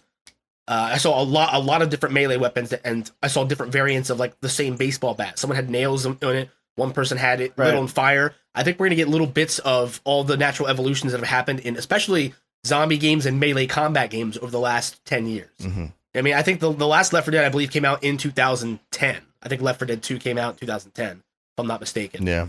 Sounds right. It was a while ago. Yeah. So, I mean, like, and this, we even see boss fights. And, you know what I mean? Like, there's definitely be some biggins, like some biggins, which means we're either going to get a comprehensive story that's gonna hopefully have more content than the OG, because content was always an issue with Left 4 Dead. Like, you're nail on the head. It's you know, you can only play the same scenario so many times before you're over it. You know what I mean? Unless you're achievement hunting. But it looks like they're gonna have some really big action set pieces in this. Like that one creature that was like, its head was the size of a fucking tank. You know what I mean? Yeah. And they showed another like creature, like a giant tentacle monster, like breaking its way up through the concrete. I think there's actually going to be more of a story to the scenarios, and they may play out in a less arcadey fashion this time, from what I've seen in the trailers. That's my fondest hope. But you know, wish in one hand, shit in the other, and you know, I think it's going to be good. I think it's going to be a good time. Yeah, I'm all in. Now, I'm 100% pre-ordering. Yeah, I probably will. I don't know about pre-order, but I'll probably be in for it as well. I mean, it is the like co-op PvE games are like few and far between now. It feels like at least ones that are like well done and can long last. If I get that sense from the beta, I'll probably pre-order as well. Yeah. Fair. It looks pretty good. I mean, I'm definitely down. I have a lot of good memories from Left 4 Dead, especially Left 4 Dead 2. Yeah. So I'm looking forward to something that wants to carry that spirit forward into the modern gaming atmosphere, and to see what they're able to dig up with it. But next we have to get right back into that hate, boys. I've sent you guys an article earlier today that just so perfectly summed up my hopes and fears of this game, which is that, God, please don't make me like something that has to do with Avatar. The culture is trying to collectively forget that we all spent $1 billion on that fucking franchise when it was in theaters. It's the most generic Pocahontas Ferngully ripoff with blue people, and for some reason, I know exactly why. It's because we gave James Cameron all that money when the first one came out. Yeah. For some reason, they just keep making more. James Cameron's simultaneously shooting 2 through 7 or some shit like that. I'm kidding, but he's shooting like 2 through 4 or something. Yeah, it's insane. And now they just made a game. They're making a game. This was rumored like 3 years ago or 2 years ago or something. And Ubisoft dropped a fucking trailer for Avatar: Frontiers of Pandora. It comes out in 2022. And I gotta tell you guys something. Doesn't look that bad. It looks like Avatar, which immediately turns me off. But when I look at what's happening in the trailer, it looks like some Far Cry Primal type shit, and I might be kind of interested in it. I don't know. It looks like, to me, it looks like a shitty reskinned Horizon Zero Dawn is what it looks like to me. Like, I couldn't... It does look a lot like a Horizon I couldn't Zero. care. But isn't Horizon Zero Dawn kind of a reskinned Pandora a little bit? Like, you watch your they fucking mouth. They drew from it a little bit. I'm just saying. I think so. I mean, but you know, like James Cameron, like you said it yourself, he drew from Pocahontas, right? Like you guys like Pocahontas? How do you feel about blue space pussy? I don't know. You guys into that? Could you paint with all the colors of the wind, Scott? I only paint in white. I'm sorry. Here's mine are very if quick. Pocahontas asked you, you would figure out a way to paint with all the colors of the wind. Okay. I would finger paint. I would back. finger paint on her face with my dick. Is what I would do. Actually, no, I wouldn't. No, I wouldn't because John Smith married her when she was like 14 and she died when she was like 16. Pretty sure from syphilis. So no. I don't want to end up in diddler court, and I sure as fuck don't want syphilis. So I'm gonna hard pass on painting with any colors of any wind. You definitely want to be a judge in diddler court. Like if you're in diddler court, that's the position that you want to. Yeah, you want to be here. You also don't want to be a shamed judge who has to step down from his position as judge of diddler court to be the plaintiff. Yeah. Here's how I feel about it. It's of all the things that were wrong with Avatar, the world that it took place in was not one of the things that was wrong with it. It was interesting enough. It was very derivative from Pocahontas. You mean you didn't like the very literal show of how this indigenous race really communes with nature because they actually commune via tethers into nature? Yeah, because they fuck all the animals. We know what you're doing. I don't know. I thought the Tree of Life was very Kubrickian. It's Kubrick. Fuck you. Don't make me correct you. Stanley Kubrick. Kubrick, it's a fucking word. I'm not going to defend myself on this. I was just being a cunt. I'm sorry. Now, in all seriousness, got way better of a reaction than I expected. I don't think that the world was interesting. It was colorful. It was cool. The aesthetic was awesome. It was just the characters and the story that were really fucking boring. So, like, if they can do something within that world that could be interesting, I'm into it. I know that someone linked an article. I don't know if it was even you guys. I think someone else just posted it somewhere that they're going for like a Assassin's Creed type thing. Oh boy! So I don't know. It might be all right. I don't want to give James Cameron any reason to make more movies, though, right? Like I don't want anything Avatar related. He's already making them. I know, yeah, but he's done right now, so many good movies, though. He did T2, baby. Exactly, and he's going to be tied up with this bullshit that nobody really wants for the next decade until he dies, or the next few decades until he dies, right? Like he wants to do like his grand opus. Now that I got your money, I'm going to make you like it too. Well, no, it's like your money's not enough. It's like how many of you dickheads bought 3D TVs because of my film? He 100% wants to like leave his mark, right? He wants his franchise like in the way that Lucas has Star Wars, in the way that John Carpenter has Halloween, and you know he wants to have like that one that like puts him on the map. And the problem is a lot of the franchises that he really knocked it out of the park with like decades ago have been sullied by shitty clone sequels, right? Like just cranked out nonsensical, joyless cash grabs. Terminator being a prime example. It's funny you Dark say Fate, Genesis. I didn't hate Dark Fate that much. I didn't hate Genesis that much, but also it was the only one that did anything interesting since 2. I feel like I don't know you two. I mean, it wasn't a good Terminator movie, but it was an entertaining movie. Whereas every other Terminator since Terminator 2 has just been the same fucking thing, but shitty. Yeah. I'll be right there. Mm-hmm. Sorry. You're okay. I don't want to give him even a glimmer of. He's like, I was gonna make 6 movies, but the game's selling really well. Let's do 3 trilogies. Lucas did it. Fuck Lucas, I can do it. The original Avatar came out in like 2008, right? Or some shit like that. Yeah. How many years has it been? Scott, you don't have to worry about it. After this next batch of movies, he'll be dead before the next ones come out afterwards. And that's the problem, Chris, is we're not going to get anything else good from James Cameron before he dies. That's the problem. Yeah. That's true. Like we can get a Terminator movie with actual care put into it and writing. I want to see him do something fresh or see him take over the helm on something that needs new life breathed into it, because that's what he does so well. He tried to do something fresh, Scott, and you didn't like Alita Battle Angel, did you? I didn't watch it, I gotta be honest. I never saw it. Was that James Cameron? It was supposedly bad, but yeah, it was James Cameron. I don't know if he was just a producer, but they had his name all over the fucking thing.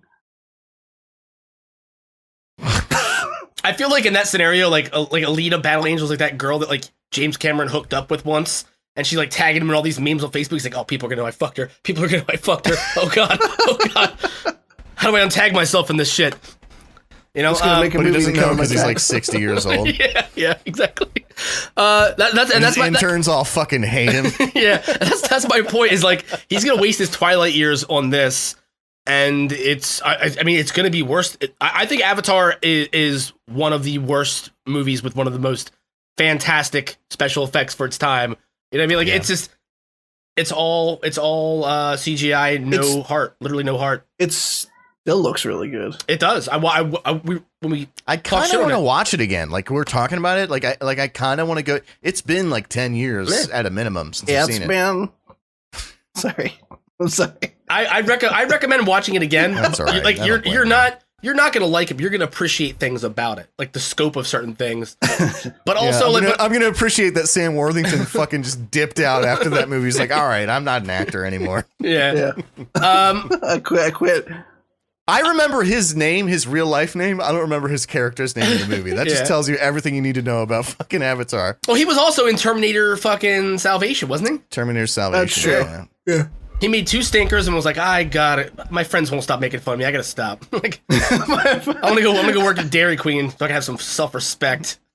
I keep getting fan mail from people who want to fuck all their animals. Yeah, I want to be a big fish in a small pond again. Imagine getting your big break and you're in like the most famous bestiality movie of all time. How do they save? Avatar's getting way more views than that lady on Pornhub. I made it, guys. How do they save the planet in Avatar? They just fuck everything in it. Yeah. They just fuck they just put their dick flowers, put their dick in a tree. Yeah. It's. I mean, really, it's the age-old question to man's problems. Put your dick in it. Can I put my dick in kidding. it? You can. On Pandora, you can. Yeah. But also, your dick is in your hair, which is like super weird, right? Could you imagine seeing one of them like with no shampoo on Pandora? Can you imagine one of them without any hair on it? Like what their dick looks like under that fucking braid? You know what I mean? Like, is it like one of our dicks, but like just like 3 feet long, still veiny? That's why they have braids, so it'll like camouflage. And their balls just sit directly on the back.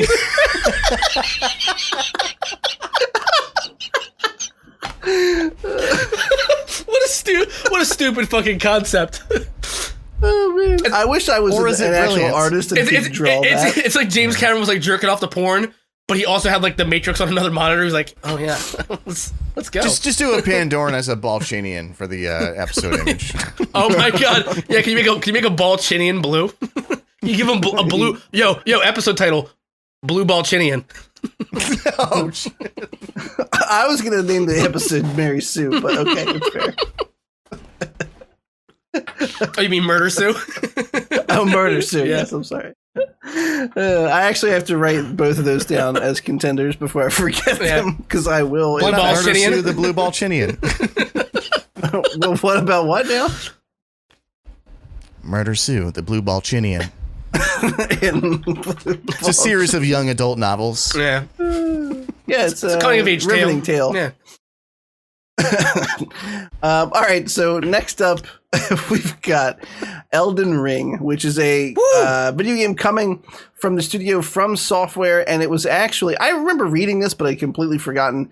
George R.R. Martin helped craft the world and lore that's going on, and this is the studio that brought you all the Souls games, the originator of the Souls-like Demon Souls, all the Dark Souls games, and of course Bloodborne. I have things to say about this, but I know that Scott does too. I'm going to let Scott go first. So this is an open world Souls-like game coming January 21st, 2022. Take it away, Scott. I mean, I think Souls-like games are really interesting. I like to watch them. The only one I ever really dove into like balls deep was the first Dark Souls, and that game has not aged nearly as well as it, even with the remaster. It's a little too clunky for me. But a lot of the ones I watched you play Mortal Shell, and that was a fucking blast to watch. This game, that was a fun game. This game looks gorgeous. It looks like there's an actual narrative in this one, like one that like takes part around you. You don't have to like read fucking notes to find out what the fuck's going on. It looks incredible. I think I'm gonna go all in on this one. I'm gonna give it a shot. This is not what I expected from you. When neither. we talked about it, you said you had a lot to say about Souls, and I thought it was going to be a rant, and that's why I was like, "You just get it out of your system." Well, no, I mean, like the meme I say is very true. They're always like poison swamp.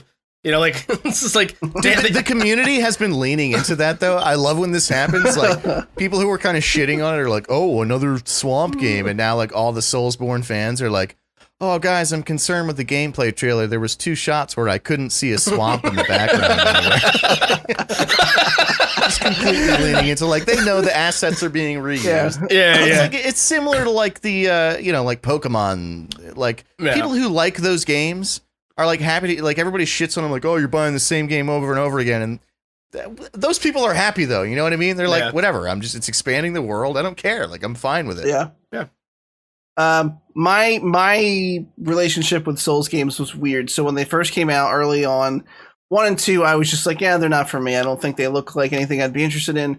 And then Bloodborne came out on PS4, and I don't know what made me decide that I was gonna fucking do it. I think I was just, I'm not horrible at video games. Like I've seen people play these, they can fucking beat them. It's not like a crazy feat. So I just dug in and decided to play it, and I fell hard in love with Bloodborne. I loved that game front to back. I beat the shit out of it. And then from that I went, all right, well, let's go back and check them out. And I played Dark Souls 3 first, because I think it came out the year after, or like the year and a half after Bloodborne did. So I was like, oh shit. I played them out of order, but like the lore is so kind of inconsequential that like it doesn't. And there is lore there, but like it's so vague. And like the Lords of Cinder are just always right. Yeah, sure, cool. That sounds like a good enough bad guy. Let me swing at something huge. It's gonna crush me with one hit. So Dark Souls 3, and then I went back and played 1 and 2, and at the time, the remaster for 1 had come out. It was still clunky, like Scott said, but I got through them, and because of that, as you can tell, I'm very excited about this. I'm also very curious about this, because one of Dark Souls, the Souls-like franchises, especially from Software, really excels at level design. They have the most choice level design, like shortcuts back to places you thought that, it's just, they're these labyrinthine fucking level designs that work so well. It's the kind of like, oh shit, I passed that earlier, and now it's a shortcut to like the last zone I had no idea. Yeah. That kind of stuff. And this is open world. I mean, they've actually called it open world. It's not just inferring that from the gameplay trailers. And I'm really interested to see how that translates. I mean, obviously they did Sekiro, Shadows Die Twice, which was also pretty fantastic. I never finished it, and knowing a new game is coming out from them makes me want to go back and finish it, because I stopped playing because I got distracted by something else, and also because it was hard. That game's hard. I think fucking hard. I think Sekiro is harder than the Souls games. Yeah. The parry mechanic is like super meticulous. Like really got to hit the nail on the head there. Yeah. But I'm looking forward to it. There's been so many jokes about how George R.R. Martin helped them finish write the lore for this game before finishing his Game of Thrones series. Fuck Game of Thrones at this point. I hope he never finishes it. I hope y'all just get cucked for the rest of your lives. Yeah, it doesn't really deserve a proper ending, right? Because he probably tested the waters with what we got on TV. Yeah, it was similar to that, and he went, fuck. Well, now I just don't know what to do. If he is even considering bringing Jon Snow back from the dead, it's better left.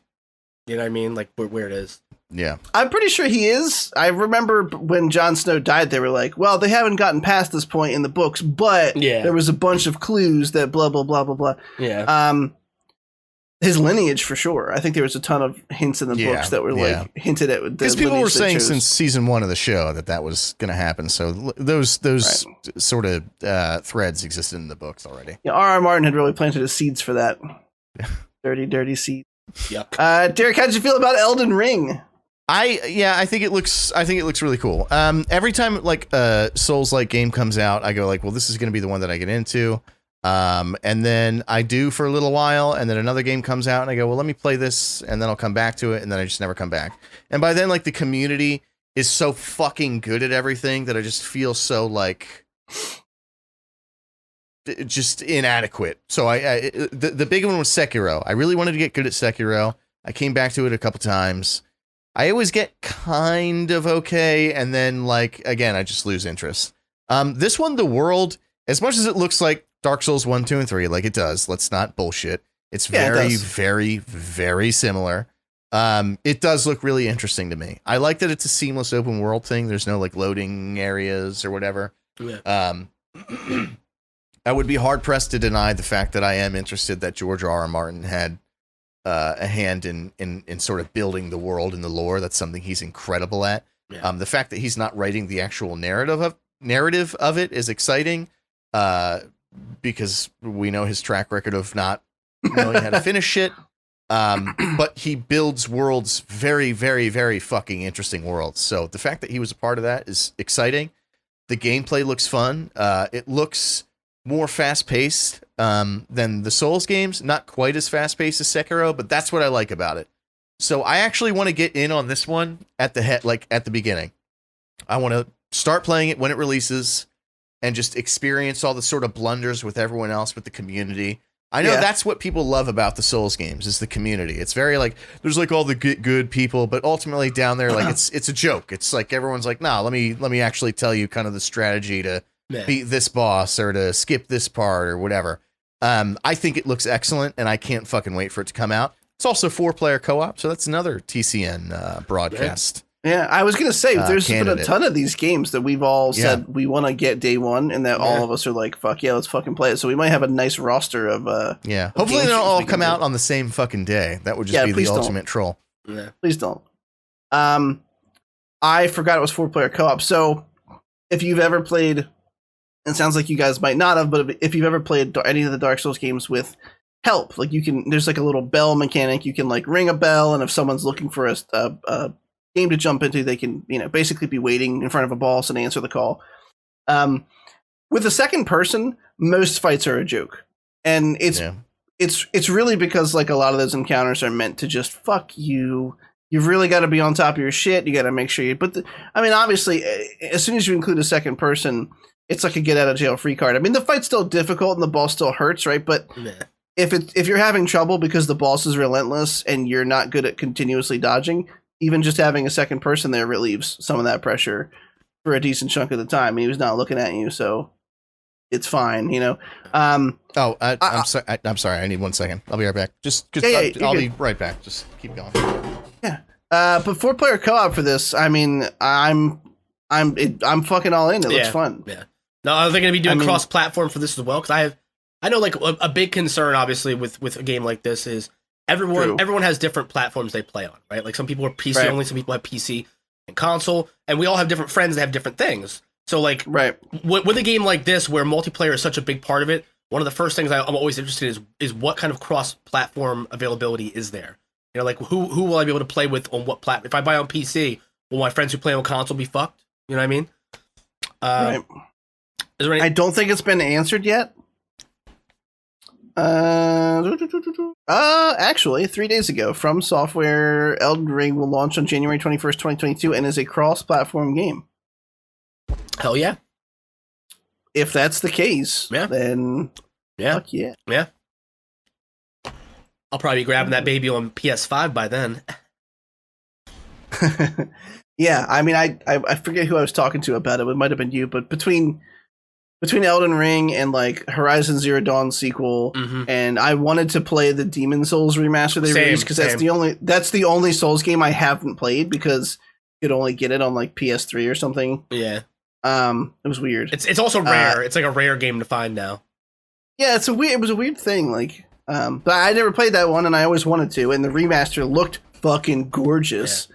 So I think, how'd you get it out of there? Did you use like a little piece of cheese, or was there? What'd you do? Yeah. Okay. Huh? Hey. Yeah. So I think my time is very quickly approaching that I'm going to need to purchase. It's going to become inevitable as more games come out that I'm going to need to get a PS5. Fucking Ratchet and Clank. Like I never thought that I'd want to buy a console for a Ratchet and Clank game, but I'm all in on it. It looks so good, dude. It looks fucking beautiful, dude. Like what's it called? A Rift in Time or something? Yeah, no, it's something like that. A Rift in something. Yeah. It looks great. It looks like a live. It looks like a Pixar movie that you control. It's fucking incredible. Yes. But that's the one that did it for me. I'm like, well, I'm definitely not buying a new fucking Xbox. Yeah. Bill Gates. Mm-mm. The divorce is taking a toll on him. Yeah. Like taking a toll on all of us. Like you're paying your alimony bill. I'm not paying it. You're not getting a fucking red cent out of me. Go fuck off. Not giving any of my money to Microsoft fills me with so much joy on a monthly basis. Yeah. All right, let's scoot along. We should probably try and hurry through the last couple if we want to actually get to our topics. Evil Dead meets For Honor, another Scoot title. Mm-hmm. There's an just an Evil Dead the game coming out. This one premiered at the Summer Game Fest 2021.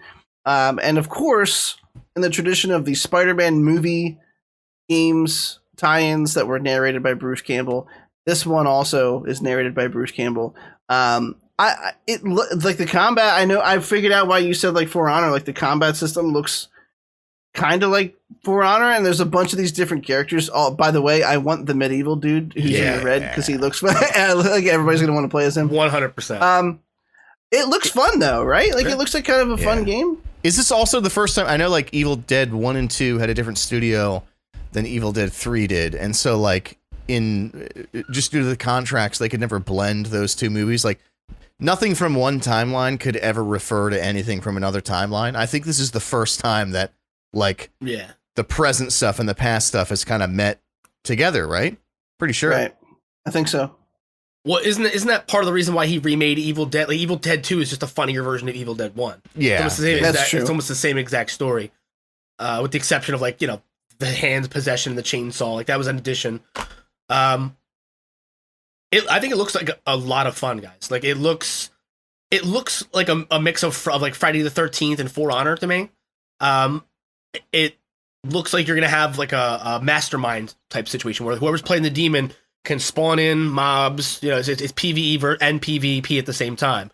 And it just looks like it's gonna be a lot of fun, man. It looks like it's gonna be a good time. I know we want to keep it brief, so I'm not gonna gush too much, but we haven't gotten a proper Evil Dead game since PlayStation 2 era, guys. Oh shit! Like hail to the king. It was like a Resident Evil style over the top. It was more like Devil May Cry meets Resident Evil, like tank controls, but like nonstop action. It was they were fun. They were atmospheric at the time. What really caught my eye in this trailer, besides the fact that hey, look, they're actually making an Evil Dead game that looks playable, which is very exciting, is that the animations for combat look really good. All the takedowns and everything just looked, to steal a phrase from a friend of mine, juice. So, I don't really have much to say about it, honestly, besides it looks like fun and I'll play it. I'm going to be cautiously optimistic. I mean, nothing made me go like, holy shit, I want it day one, but it looks really good. Yeah. And if that trend continues as we find out more about the game, then it probably will end up in that list, to be honest. I'm sure we'll get like a beta announcement at some point, right? Because like every game that has something that they're willing to showcase, that they're excited to show off, does an open beta just to build buzz. They'll give you just enough to keep you wanting more. So I'd say if we get an open beta announcement sometime in the next few months, that'd be cool. If not, it might be one that's going to be, all polish, no dick. I don't know. No balls. No pee-pee. Yeah, no pee-pee. Soft pee-pee. I'm actually more into this than I was into the Back 4 Blood. I think this is going to be like the co-op game that we get into. Even back when they announced it a couple months back. One thing that looks super exciting about this that I love is what they call hitbox porn. If whatever you're fighting is in an animation where, like, let's say they swing at you and in that animation they duck, but in your animation, whatever character you're playing as, if they happen to swing high, like even if you're just barely over their animation, it doesn't hit them. Obviously, we grew up on games where like the hitboxes were fucking squares around like the polygonal, model of whatever you were fighting. You just have to shoot near the head. And you're Gucci, exactly. So this seems like there's a lot of like hitbox porn going on. It looks like there's like it's objective based. It's not just like kill all the things as they come. You have to actually like do stuff. And it just looks fun. It looks super fun. Looks like you pick up more powerful weapons as you go throughout waves or whatever it may be. I'm super pumped for it. I think it's going to be cool. I'm just hoping this game... Just to point out... Are we doing this again? No, I didn't mean to do it on purpose, but I immediately thought of last week's episode. All right. I'm hoping that this game has a lot of variety to it, though. Like, I've been playing Dead by Daylight for the last, 2 weeks or so, and it's a really fun game, but there's not a lot of repetition... Or there's a lot of repetition in it. There's not a lot of varying objectives. But then you see games like Friday the 13th, where on every map you had multiple avenues you could use to escape from Jason Voorhees.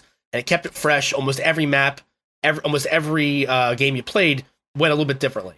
And I'm hoping that they have something like that where it's not just this. You're not always doing the same rituals to banish the demon. I hope there's different weird little objectives you have to pull off to to get to these rituals. There's a lot of being on the ground in Dead by Daylight, which is why I don't like it. 80% of the game, you're just crawling. Like, hey, I'm by Gen 1. Can you get me whenever you can? Like, trying to crawl into the tall grass. I don't know. It's just boring. I literally crawled out of the map the other day. Like, I got downed and crawled out the exit. Oh, I know. And I saw. I was there. Yeah, I saw it. Oh, were you? I was feeding Odin, so I couldn't, like, type to you. But I saw that. Yeah. That's hilarious. All right, cool. Yeah, I mean, it looks fun. Also, just the joke's almost lost at this point because it was a long time ago. That's why I was trying to interject in front of Scott. But I think you said things that want to, all these things that want to kill you before you come, and I was like, oh, that sounds like the start of a horror porn. Oh, joke's too late. You have to rewind the tape for that one, boys. Horror porn is a terrifying concept, but it's well, but it's out there. Mm-hmm. Fear porn. Here's a piece of news that I really want to be touch and go on. Sea of Thieves announced a Pirate's Life. They're going to be doing incredible tall tales, they call them, which are like slight like expansion packs or like these little storylines they put into the game, side quests and things like that. And I guess because he's just a pirate and he's the same. Yeah. I don't. Whatever. Fucking Jack Sparrow is showing up in Sea of Thieves. I mean, can you imagine if this happened back when Pirates of the Caribbean was a franchise people gave a fuck about? Imagine how exciting that would have been. Is Johnny Depp back playing Jack Sparrow? I thought he was fired from because of the Amber Heard. I thought he got rehired. Okay. I don't know if he's voicing him or not, but the character looks almost nothing like. It sounded like Johnny Depp. Sounded like him. Yeah. But it could have been just been an impersonator, right? There's no law that says they can't have somebody impersonate your likeness vocally. Yeah, it's definitely Johnny Depp, unless the guy's a fucking choice voice actor that sounds exactly like Johnny. Okay, well, Sea of Thieves is the kind of game that I go back to every so often and have some fun with it for a couple of nights, a couple of streams. It's only really fun with a full crew of your bros, and even then, I mean, depending on the circumstances, it can be a little like it. For example, I think the time we all played together, we got just hunted by this other group of players until one of us rage quit. I think it was Scott. Oh no, yeah, I was about to say I will literally never play that game again because, people who've been playing that game since release and like main that game are like the biggest, like they're the biggest pieces of shit. Like they've done everything there is to do in the game because there's only like 8 fucking things to do in that goddamn game. So they spend all their time just trolling new players and making sure everyone else is as miserable as they are. I would say it's Rare's worst. And this is like the death. This is the death rattle. This is the dying inhale before that final exhale where their soul leaves their body. It's not topical. There's not a Pirates movie coming out for any time in the foreseeable future, right? Hopefully ever. Yeah. And so it's just like it'd be like if Fortnite announced they were gonna do like a Power Rangers skin. Like there's nothing. You're not promoting anything. There's nothing new going on. Yeah, and anything that like it just gives Disney money is bullshit at this point. Don't give Disney any more fucking money. They have plenty. Yeah. That's really what this exists for, is to just funnel money into people who already have way too much of it. And think about it. Every dollar you give Disney, they're going to use to ruin a franchise that was beloved to you as a child. So just sleep on that. Yeah. Think about that. Yeah, that's true. And think about who you are and what you've done. Mm-hmm. All right. We're really spoiled this E3/Games Fest with some, well, Derek and I are. I'm not sure how Scott feels about it, with some space game announced. The next one up here is Starfield, which is a long rumored game from Bethesda. Finally got a release date. It's going to be 2022. So it's not going to be this year, but 11/11, that was a Skyrim thing, right? That means they expect it to be like a Skyrim thing, because that was 11/11/11. So this is 11/11/22. So that's cocky of them. Yeah. But I mean, this trailer looks really good. I'm a sucker for space stuff. I don't know if so. Just put me in a fucking spaceship and show me some worlds I can fly around to. And I was hoping Derek was going to start twerking his head a little bit. What do you mean it looks really good? It's literally just I'm doing like all the bullshit you do before something exciting happens for 2 minutes. It's just like cool. It's no. The joy is in the mundane, Scott. What do we know about this game besides the fucking name that it takes place in space? Basically nothing. Yes, everyone's so this hyped. is what I'm saying. Cinematic trailers are poopy, dumb nonsense, just awful. But every other cinematic trailer we've had at least told us something about with a narrative. All this is like it's them checking all the equipment so they can take off. It looks like they're on the moon already and they're getting ready to go into deep space. I get why you're hype because I know that you love No Man's Sky and this is probably going to be the Bethesda equivalent of No Man's Sky. I hope so. Right? That's not like a dig. I'm dead serious. But this trailer feels like it doesn't need to exist. Oh, okay, because I took this to be like, I could see how someone who likes No Man's Sky might be interested in something. No, I didn't say no. I didn't mean it like that at all. 100% sincerity. I didn't mean it like that. But to me, it's just like I think Bethesda does make interesting things, but the problem is they remake the same thing again and again and again. Yeah, it's cool to see them having a new IP that's going to be like in the vein of Fallout or Elder Scrolls, but in space. But also like. This trailer could have done something besides what it did, right? Like it gave us the most mundane, unexciting part. If it would have been the blast off, even, or like something that kind of like showed us what era we're going to be in, where space exploration is a common thing. Like show like a montage of like great, famous like rocket launches, the Apollo missions and all that shit, and then show us where it's come to today. Show us something that's going to give us a taste of what to expect, because this gives us absolutely fucking nothing. And like we make jokes about like people being Triscuit crackers because they're so fucking boring. This is the plain oatmeal, like the oatmeal with like steel oats and lukewarm water of trailers that we've seen today. Oh, Insta oatmeal. But I'm sure it'll be good once we once it comes out. But this trailer's not good. Just got to get a little cinnamon on it. That's all. Mm-hmm. All right, and so the other thing that came out that actually is not in the doc because I literally checked Kotaku while we were talking earlier, is they announced a sequel to Outer Worlds. So Outer Worlds 2 got announced. They didn't put a release date on it, but that was from Obsidian, who used to make the old Fallout games. Yeah. Came back and made Outer Worlds. Outer Worlds was a little on the linear side. I don't know if either of you played it. No. I always wanted to, but I've been waiting for it to drop in price. It's been like $50 forever. Yeah. It was a good game. It was very good, but it did feel like they ran out of budget a little bit towards the end. Like it stopped being as open world towards the end, started going a little more linear. But I really liked the world they were building. It was very interesting. I watched somebody speedrun that game in 10 minutes, start to finish. Holy shit, that's impressive. Yeah. Wow. Yeah. I was down a speedrun rabbit hole and I was like, oh, I don't know what the fuck this is. It looked like it had an interesting world from what I saw. I mean, this guy was running by at like Mach speed, but it looks cool. This trailer has a good sense of humor about it. Yeah. Word. Okay, so next up in the trailers, we've got two more. This one is Redfall. So this is by the Arcane Austin studio. This is the game that made the Prey game a couple years back. Oh, okay. I played Prey, and I quite loved it. It had a really interesting sensibility about it, and the gameplay was fun. This is, I mean, I don't know what's up with the 4-player co-op against an unmaskable or unmanageable force of nature like zombies. So this is vampires. 4-player co-op against vampires. The trailer looks pretty fun. Yeah, not gonna lie. You've got your cinematic trailer. It looks to me like PvE Overwatch. They all have like their own abilities, their own specialties. That's what caught me about it. Because we don't have any really truly PvE experiences like that, do we? Where we have like those cool little niche abilities that you can utilize in coordination with your teammates. I think that's kind of something that is a gap that's missing in the gaming world, and it'd be cool to see them fill it if they can do it in a way that doesn't feel tacked on or lazy. It's almost like a Deep Rock Galactic, but with vampires. That would be cool.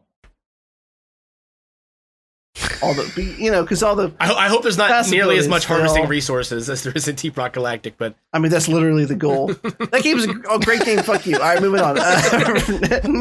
Next game, you just went stone-faced. Yeah, do you want to be a coal miner without the lymphoma or the 401k? Well, we got a game for you. I love Deep Rock. I'll never change that. I played it a few times. It's all right. I love it for a weekend at a time, and then I'm like, I'm going to play something else. That's dirty. Sounds like a mistress. I love you for exactly a weekend at a time. Square Enix announced the Marvel Guardians of the Galaxy game, and I don't know. To be Scott, frank go with first. both of you, I could kind of care less. But What? I'm not kidding. Did you watch the 10-minute gameplay video where they like actually go through like some of the story beats of like one of the missions? No, I watched the 2-minute trailer. Yeah, it that could have annoyed been the ever living shit out of me because the trope of Star-Lord behind like 80s and 90s music at this point is already tired as shit, and that's all they did in this trailer. I'm sorry. Continue. Also, that 10-minute gameplay video would have been 7.5 minutes without all the frame rate drops. Oh, burn. Imagine that's your presentation, and you're showing like, yeah, we didn't optimize this well. That's just, you're gonna have to deal with that. Well, they've got time. It's not coming out till. I mean, the entire A Plague's Tale 2 trailer. Oh no, it's October 26th. That's not that much time. Oh no. I'm optimistic about this because it wasn't like this is. It's not the same company that did the Avengers game. Is it the same? Okay, No. that's what I was. No, this is it Adidas? It's the same people who I'm not sure. who made. Let me pull this. It's the same people who made the old Legacy of Kain Soul Reaver games, I believe. Oh, okay. Okay. Let me double check that.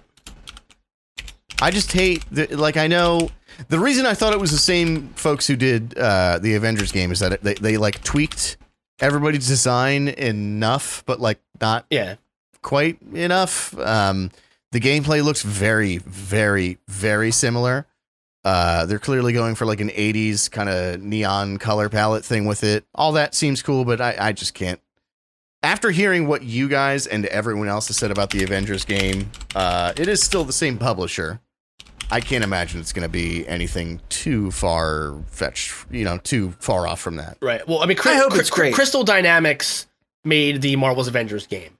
And the thing is, I don't think the problem with the Marvel's Avengers game was the combat necessarily. It was that it was a constant, never-ending stop of inventory management and RPG elements that nobody asked for in a beat-em-up. Like it went way beyond what it needed to do to even sell loot crates if that's what their aim was. It was just obnoxious how much shit they threw at you. You had to manage constantly. This is being done by Adidas Montreal. Adidas is a company that brought us the original Tomb Raider games on PS1 and PS2, as well as the Legacy of Kain series. They have a long history of just kind of nailing it. At least within the limitations of that console generation, right? I'm really into this. I really like. It looks fun. You have weird little button prompts where you can choose how you're going to react, which could change the narrative in interesting ways, the same way that you would like a Telltale game or a BioWare game. And those choices never actually mattered in the Telltale games, though. Like, it took me a long time to figure that out, but really, really, what Telltale games have you played? Because I played the Wolf Inside or whatever it is. Wolf at the Door. No, that's Radiohead. Wolf Among Us. Yeah. Walking Dead, and I think I played the Game of Thrones. Every choice you make could change the outcome of the game. Like almost every single thing you do has like a branching like butterfly effect. And what got me with this is that like you see in the trailer that like as Quill you egg on what's his name? Fucking Dave Bautista's guy, Drax, to throw Rocket across this giant gap, and you lose standing with Rocket. Rocket's furious at you. So I feel like there's gonna be some kind of like relationship system like they implemented.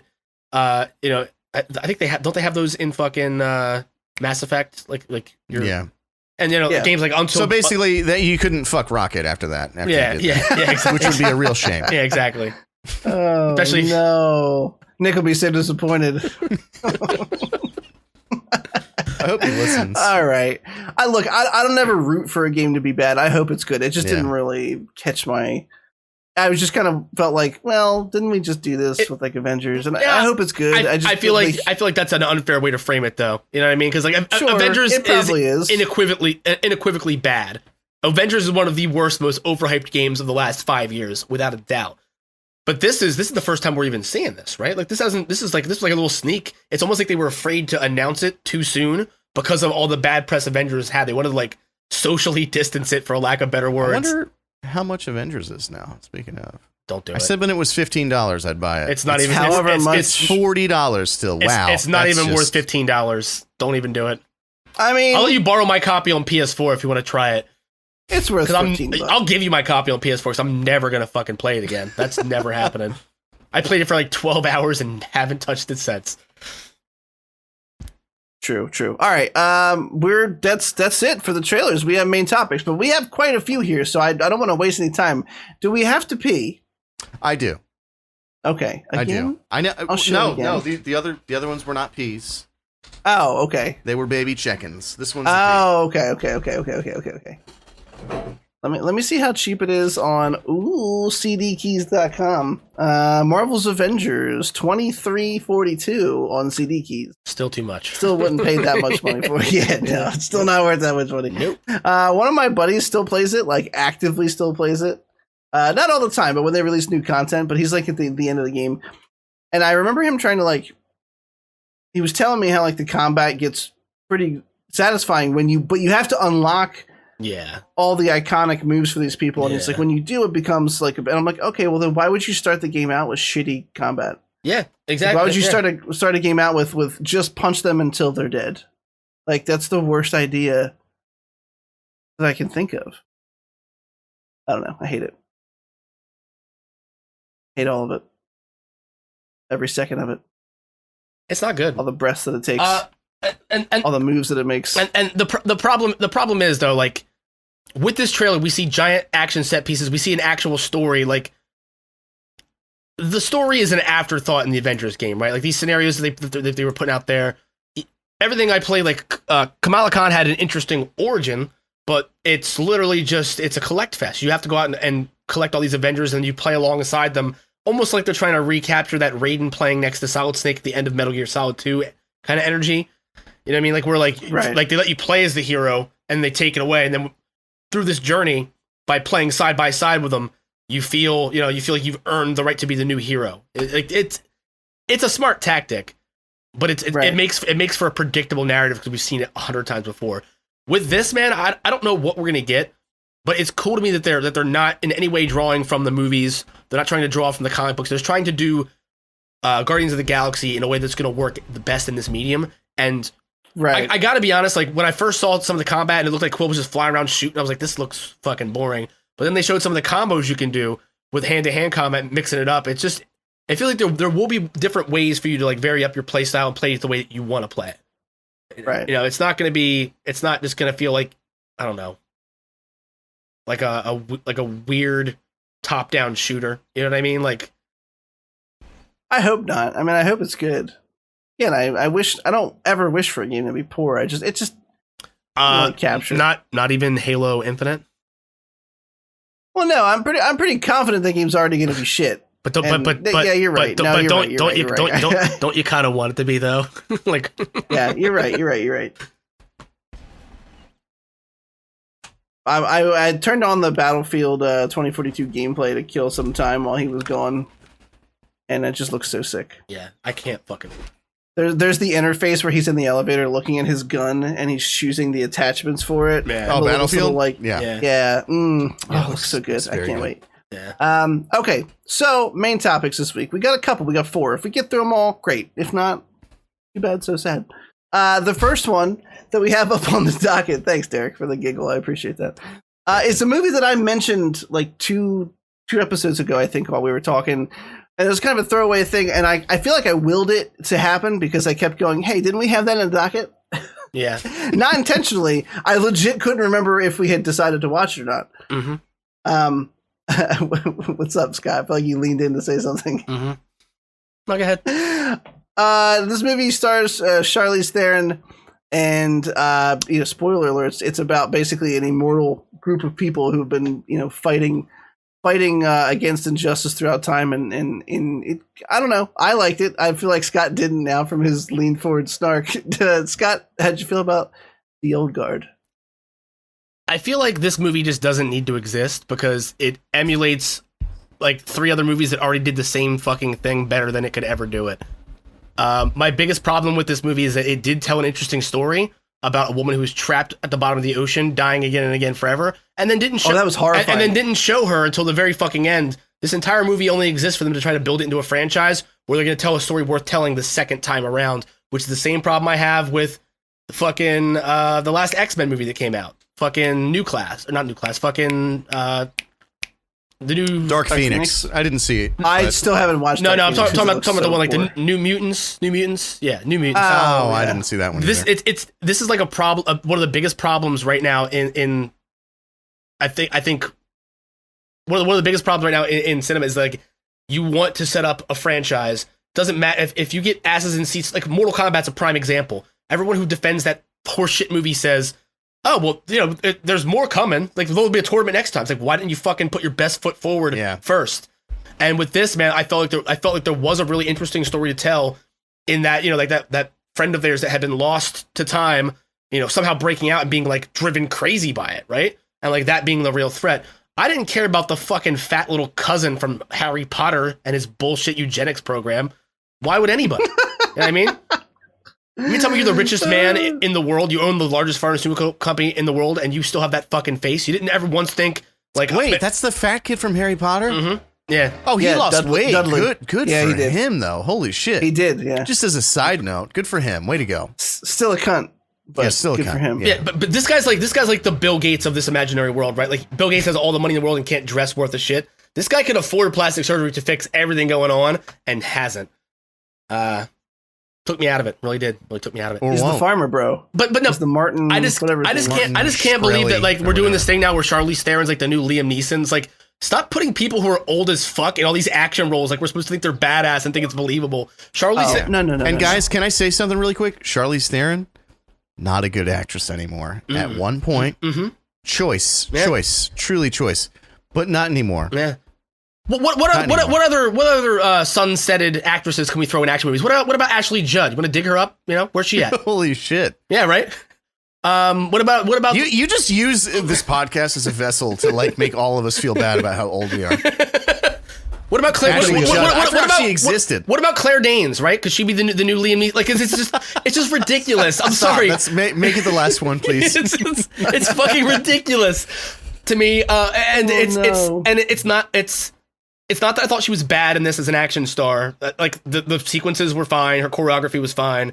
It's just it's come on, right? Like it's Atomic Blonde, I'll give you that one, but this I can't give you this one. I can't do it. I would gladly take this over Atomic Blonde. Really? Didn't see Atomic Blonde. Yeah. All right. This was just this to me. Worse, worse than I thought. This to me was just like somehow more boring Highlander. But wow. But I do think no. That's so accurate. Can I tell you why that's so accurate? Yeah. This movie is a perfect example of great concepts executed poorly. Yes. And that's what Highlander is. Yes. Highlander is like the cool people tell you about it like, oh, there's this immortal race, but they can only kill one another. Yeah. But every time one dies, their energy dissipates. So it's like, holy shit, that sounds awesome. Yeah. And then you watch him and it's like, there can be only one. Like if they don't kill if one doesn't die if there's not like a sacrifice every so often, they all will die. Is what it comes down. Eventually, there can be only one, like one living god. Great concept, but have you ever tried to sit through one of those fucking Michael Lambert shit shows? It's fucking unbearable. It's fucking terrible. First of all, it's Christopher Lambert. Sorry, and he is a honey. He's the only thing that's good about any of those movies. He's terrible. I know he is. You ever see that movie he was in, Resurrection? It's like a horror, it's like a drama horror. He plays a detective chasing a serial killer. Fucking fantastic in that shit. He's in a movie called Southland Tales for 5 minutes, and he has the best fucking role in that movie. Okay. I love Christopher Lambert. He was fucking Raiden in the original Mortal Kombat too. Yeah, he was. What? Your sideshow freaks attacked my fighters. It's like, well, that was very good. Yeah. I don't like the fact that you have this like immortal group of people that've been around forever, and every time like one is made, like one becomes not immortal. Awesome. Yeah. The fact that like their immortality actually makes them victims, I thought that was cool. It flipped the script. Like you think of immortal, superpowered beings, and you think like, oh, well, they're on top of the world, they're on top of society. They've actually been pursued throughout all of time. I thought that was awesome. Yeah. They just find ways to kind of make them feel pain. They torture them again and again and again, whatever. I can't remember her name. You were talking about her, the woman who was, sank to the bottom of the ocean. Yeah. Very cool. Horrifying. But again, like they never did anything with it. Like a lot of this stuff, like if you, again, it's the same thing with Highlander. You tell me about Highlander, I'm like, ooh, I'm fucking on board with that. Mm-hmm. And then you get there and it's like, oh, like this isn't as cool as it sounds at all. I feel like that's what the old guard was. So I didn't hate everything about it. Like conceptually, I actually loved it. I just feel like the execution was like, dude, I watched this movie. I think it was 2 hours long. It was like 2 and some change. I watched it in like 20-minute increments. Like I'd watch 20 minutes and then go like, I just can't. And I'd pause and dick around on my phone for a little bit. Another 20. It took me like 6 sessions. Dude, it took me like 5 hours to get through because I kept like zoning out and getting my phone, and I had to rewind 20 minutes. Same, yeah. But then I do the same thing to the same part like 3 times, and they're like, oh fuck, man, I gotta. But like I agree with Derek though. Like I'm not trying to just shit on it. The action choreography though was surprisingly good. I'll say that. Action choreography was good, and again, like I don't think the concept was bad. I think the story they should have told would have been one that they teased that they're setting up for another movie. And I think that's my biggest problem with it is it didn't tell a story that I thought was fulfilling when there was one right there. They just were being greedy with it. That was my biggest problem with it. That's fair. I liked it, so fuck with you. They've announced Old Guard 2, so hopefully those ideas do get fleshed out in a sequel. It was popular enough that I thought it was fun. It was kind of like a dumb surprise. You know, when you're like flipping through Netflix, and I saw Old Guard, and I went, oh, somebody I've talked to recently mentioned that this was cool. You want to turn it on? Sure. And you turn it on, and I was like, oh, and like Derek said, like these concepts. So those are the things that always hook me. I'm like, oh shit, like. They're being hunted. Oh shit, the girl at the bottom of the ocean. Like my wife and I were like visibly horrified by that because drowning feels like the worst way ever to fucking die. It's not that when bad. they dragged her away in that Iron Maiden-esque thing and you saw her screaming in the mask, like as it pulled away, that shot was like incredible, by the way. Yeah. Also, my last thought is this. I'm sorry not to cut you off. I think it was Joe and Nikki, the two fellows speaking to each other in Italian throughout. The most believable on-screen romance I think I've ever seen in my life. So it also gets a green flag for that. Like that was they were a very believable, very like impassioned couple. I thought they had good chemistry on screen. I'm gonna take a group vote here because I have a hard stop at 8 tonight, and I with the life of me, we have to talk about Loki. So I feel like we should push the other two to next week if you're okay with that. Fine. Yeah. That's fine. Because we have 14 minutes and some change. Yeah. No, sorry, other way. 13 minutes and some change. So all right, so we watched Sweet Tooth. Actually, hang on. Can we just do round robin if you loved it or hated it? Because I really liked that show. Sorry, I thought I was gonna fucking hate it, and ended up really liking it. It had a ton of heart in it. I want to save this till next week because I have a lot to say about it. I actually do too. Yeah. All I'll say is I can't sit on it all week. I have to know if you liked it or not. Well, then Don't you mean cute The Last of Us? You're gonna have to push that hard 8 stop then, buddy.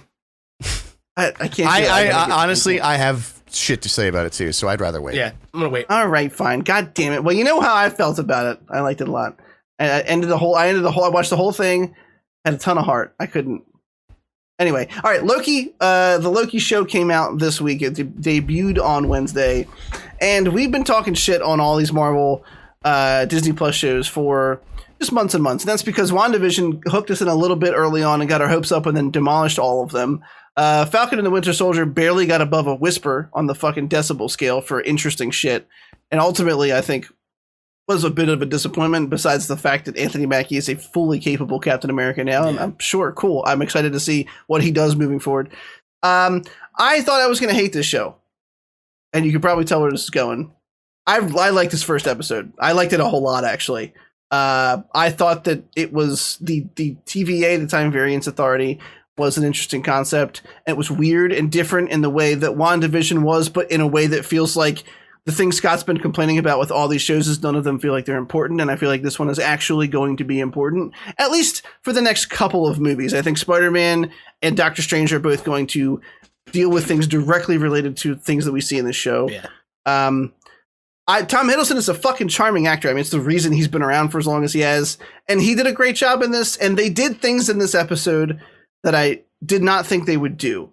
And I know I'm spilling my whole load out here on Front Street so you guys can go, but when they were watching the reel of things he's did in the past, I didn't think they were going to show him his death and how that ended, and they did. And that wasn't intentional though. Like, right? Like Owen Wilson. He went and found it. Yeah.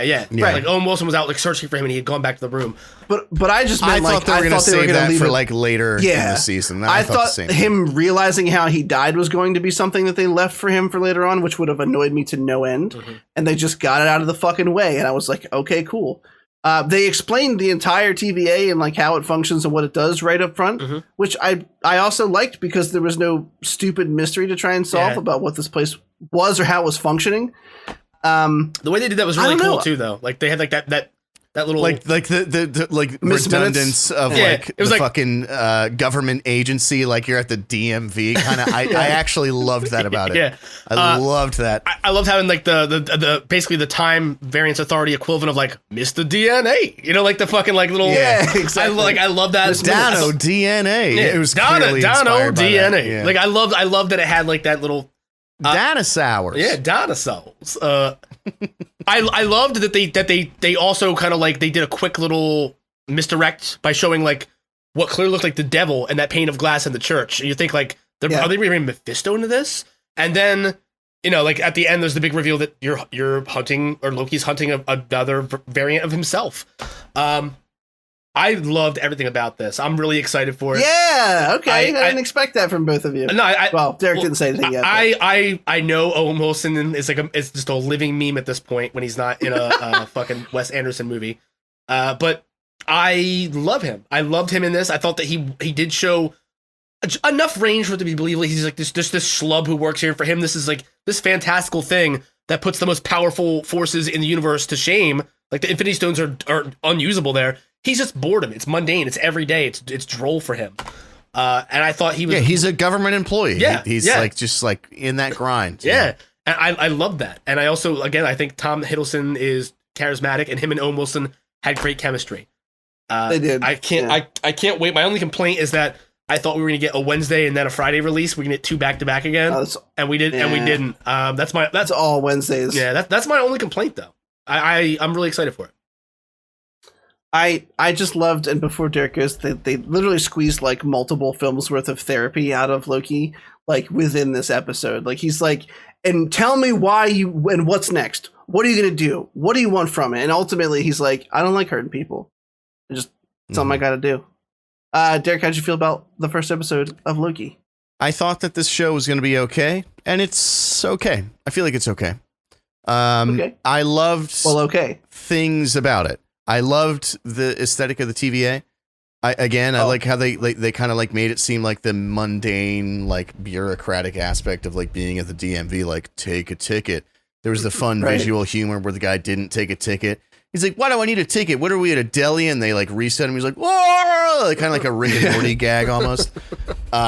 Those things I think like worked really well. I feel like not just with this show, well, shit, we're pushing that to next week. So I kind of played my card on Sweet Tooth as well. With other shows in general, though, I feel like we had this golden age of TV begin with Breaking Bad. They went like, well, we're done with the half an hour thing. We want to do an hour. We want to really let things simmer, really let things like flesh out, really like everything take its time. Nothing feels rushed and shoved down your throat. And so I feel like some TV shows are like, well, that's the standard now. So we have to fill out at least 50 minutes. And sometimes it's like some of these scenes in this episode were like, they did not need to be as long as they were. And like, I just felt like, can we get to the like next thing now? Like, can we move on from, I felt like it drug a little bit. I think people are, Tom Hiddleston is a great actor. He's a charismatic guy. He's charismatic as Loki. He does Loki really well. Like the only movie he didn't do Loki well in was the original Thor. And then he really fell into it in every other movie. In my opinion. I feel like people are giving him too much credit for crying at the end of the episode. They're like, "Oh man, that was some of the greatest acting I've ever seen." It's like, well, he's an actor. I didn't see any. Yeah, like it was just acting. Like it was good, but like, calm down. Like it wasn't like Academy Award winning shit. I like the direction they're going in. I agree with you on one hand that I'm glad that they got sort of over the hump of like he saw sort of his humbling moment in the original timeline where he died to hopefully let his brother live, despite being this like good, bad, back and forth type thing. But I was hoping like throughout this series, he would sort of revisit those moments that humbled him in the original timeline, and then become the variant, humbled himself through reliving them, seeing them from a third person perspective.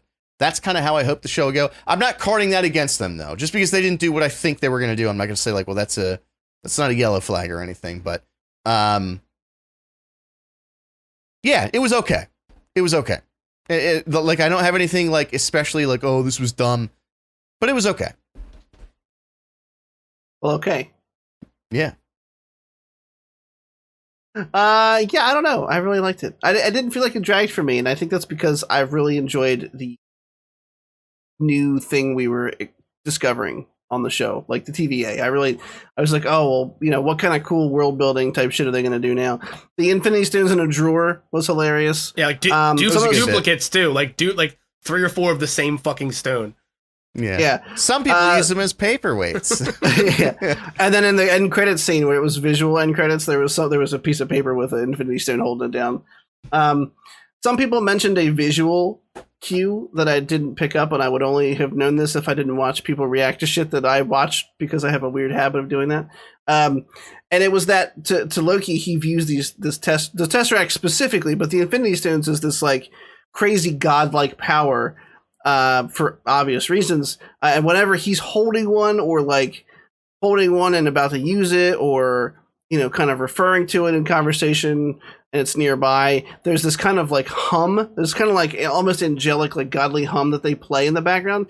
And that moment when he opens the drawer and sees all the other Infinity Stones, it immediately goes out of the soundtrack in the background. Like it's like he just realized that the thing he was holding up as a shrine, as this key, this tool to help him do what he's going to do, ain't shit. Doesn't matter. It's fucking paperweight, basically. Yeah. I don't know. I liked it. I expected, like Derek, to just think that it was okay, and I ultimately was like super interested to see where it was going to go. Potential spoiler alert. Well, I don't know if you guys want to know this. They didn't publicly announce it, but there was some casting stuff early on. I'd rather. Yeah. All right, fine. All right, boys. I mean, we're coming up. Excuse me. A couple minutes to 8. We got to get Derek back to his baby, and I have some shit to attend to with my own child. That means we're going to save our conversation about Sweet Tooth, which is really going to bother me. Till next week. We also all watched The Conjuring, The Devil Made Me Do It. I don't think there's anything revelatory in any of our comments about this film that can't wait until next week. Can we just get that out of the way right now? It was bad, right? Okay, all right. Thank God. It was real fucking bad. Were there any redeeming qualities of this movie? I was going to say, if anybody said anything nice about that movie, I was going to shit myself like live. Oh man, I wish I had one nice thing to say about it, so I could watch you shit yourself. Yeah, but there's nothing there. I got nothing. It's fucking boring. Yeah. That was one of those. It was kind of the same thing as the old guard for me, where like I was on my phone every 20 minutes, but I didn't even bother rewinding. I was just like, I'm not. Yeah, me too. Yeah. Dude, same thing. Yeah. Like, I'm not rewinding. I'm like, that. oh, what did I miss? If I don't rewind it, I'll be done sooner.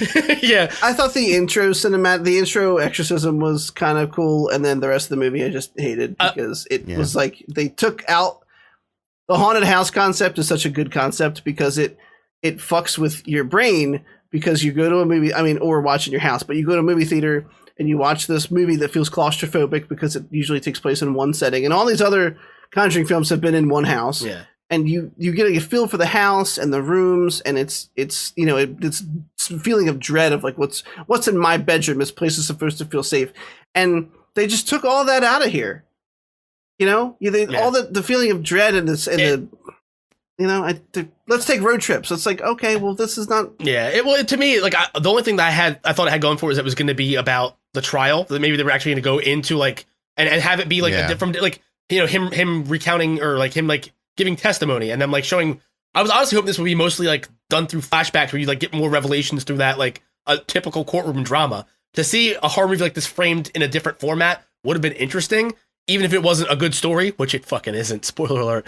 But this movie was so bad that I went back the same night and watched the first Conjuring, which is on HBO Max right now, just out of curiosity to see just to see if what the difference was, if there was any. And there's no fucking difference aside from the road trip. It's the same fucking shit.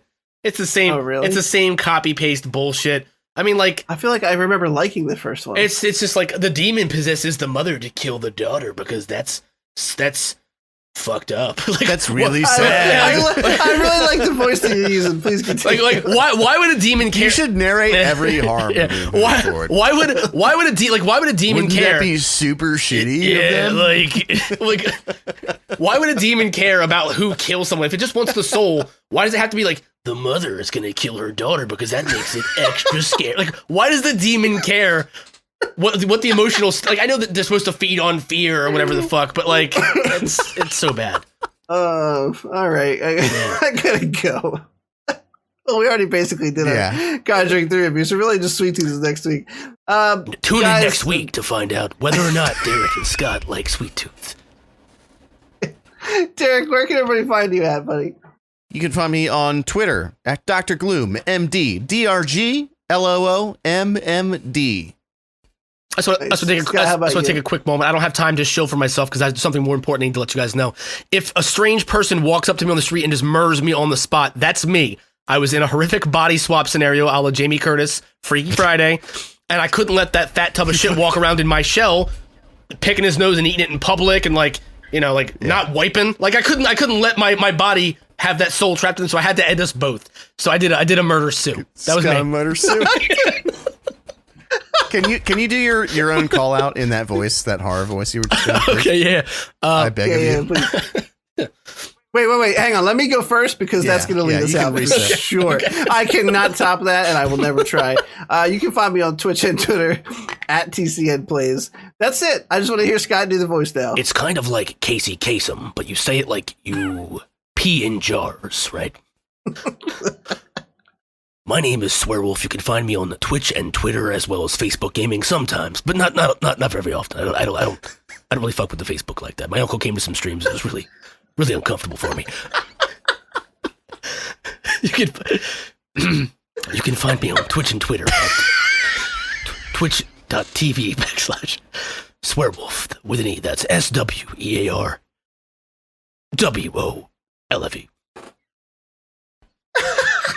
Very good. Thank you. Very Thank you. good.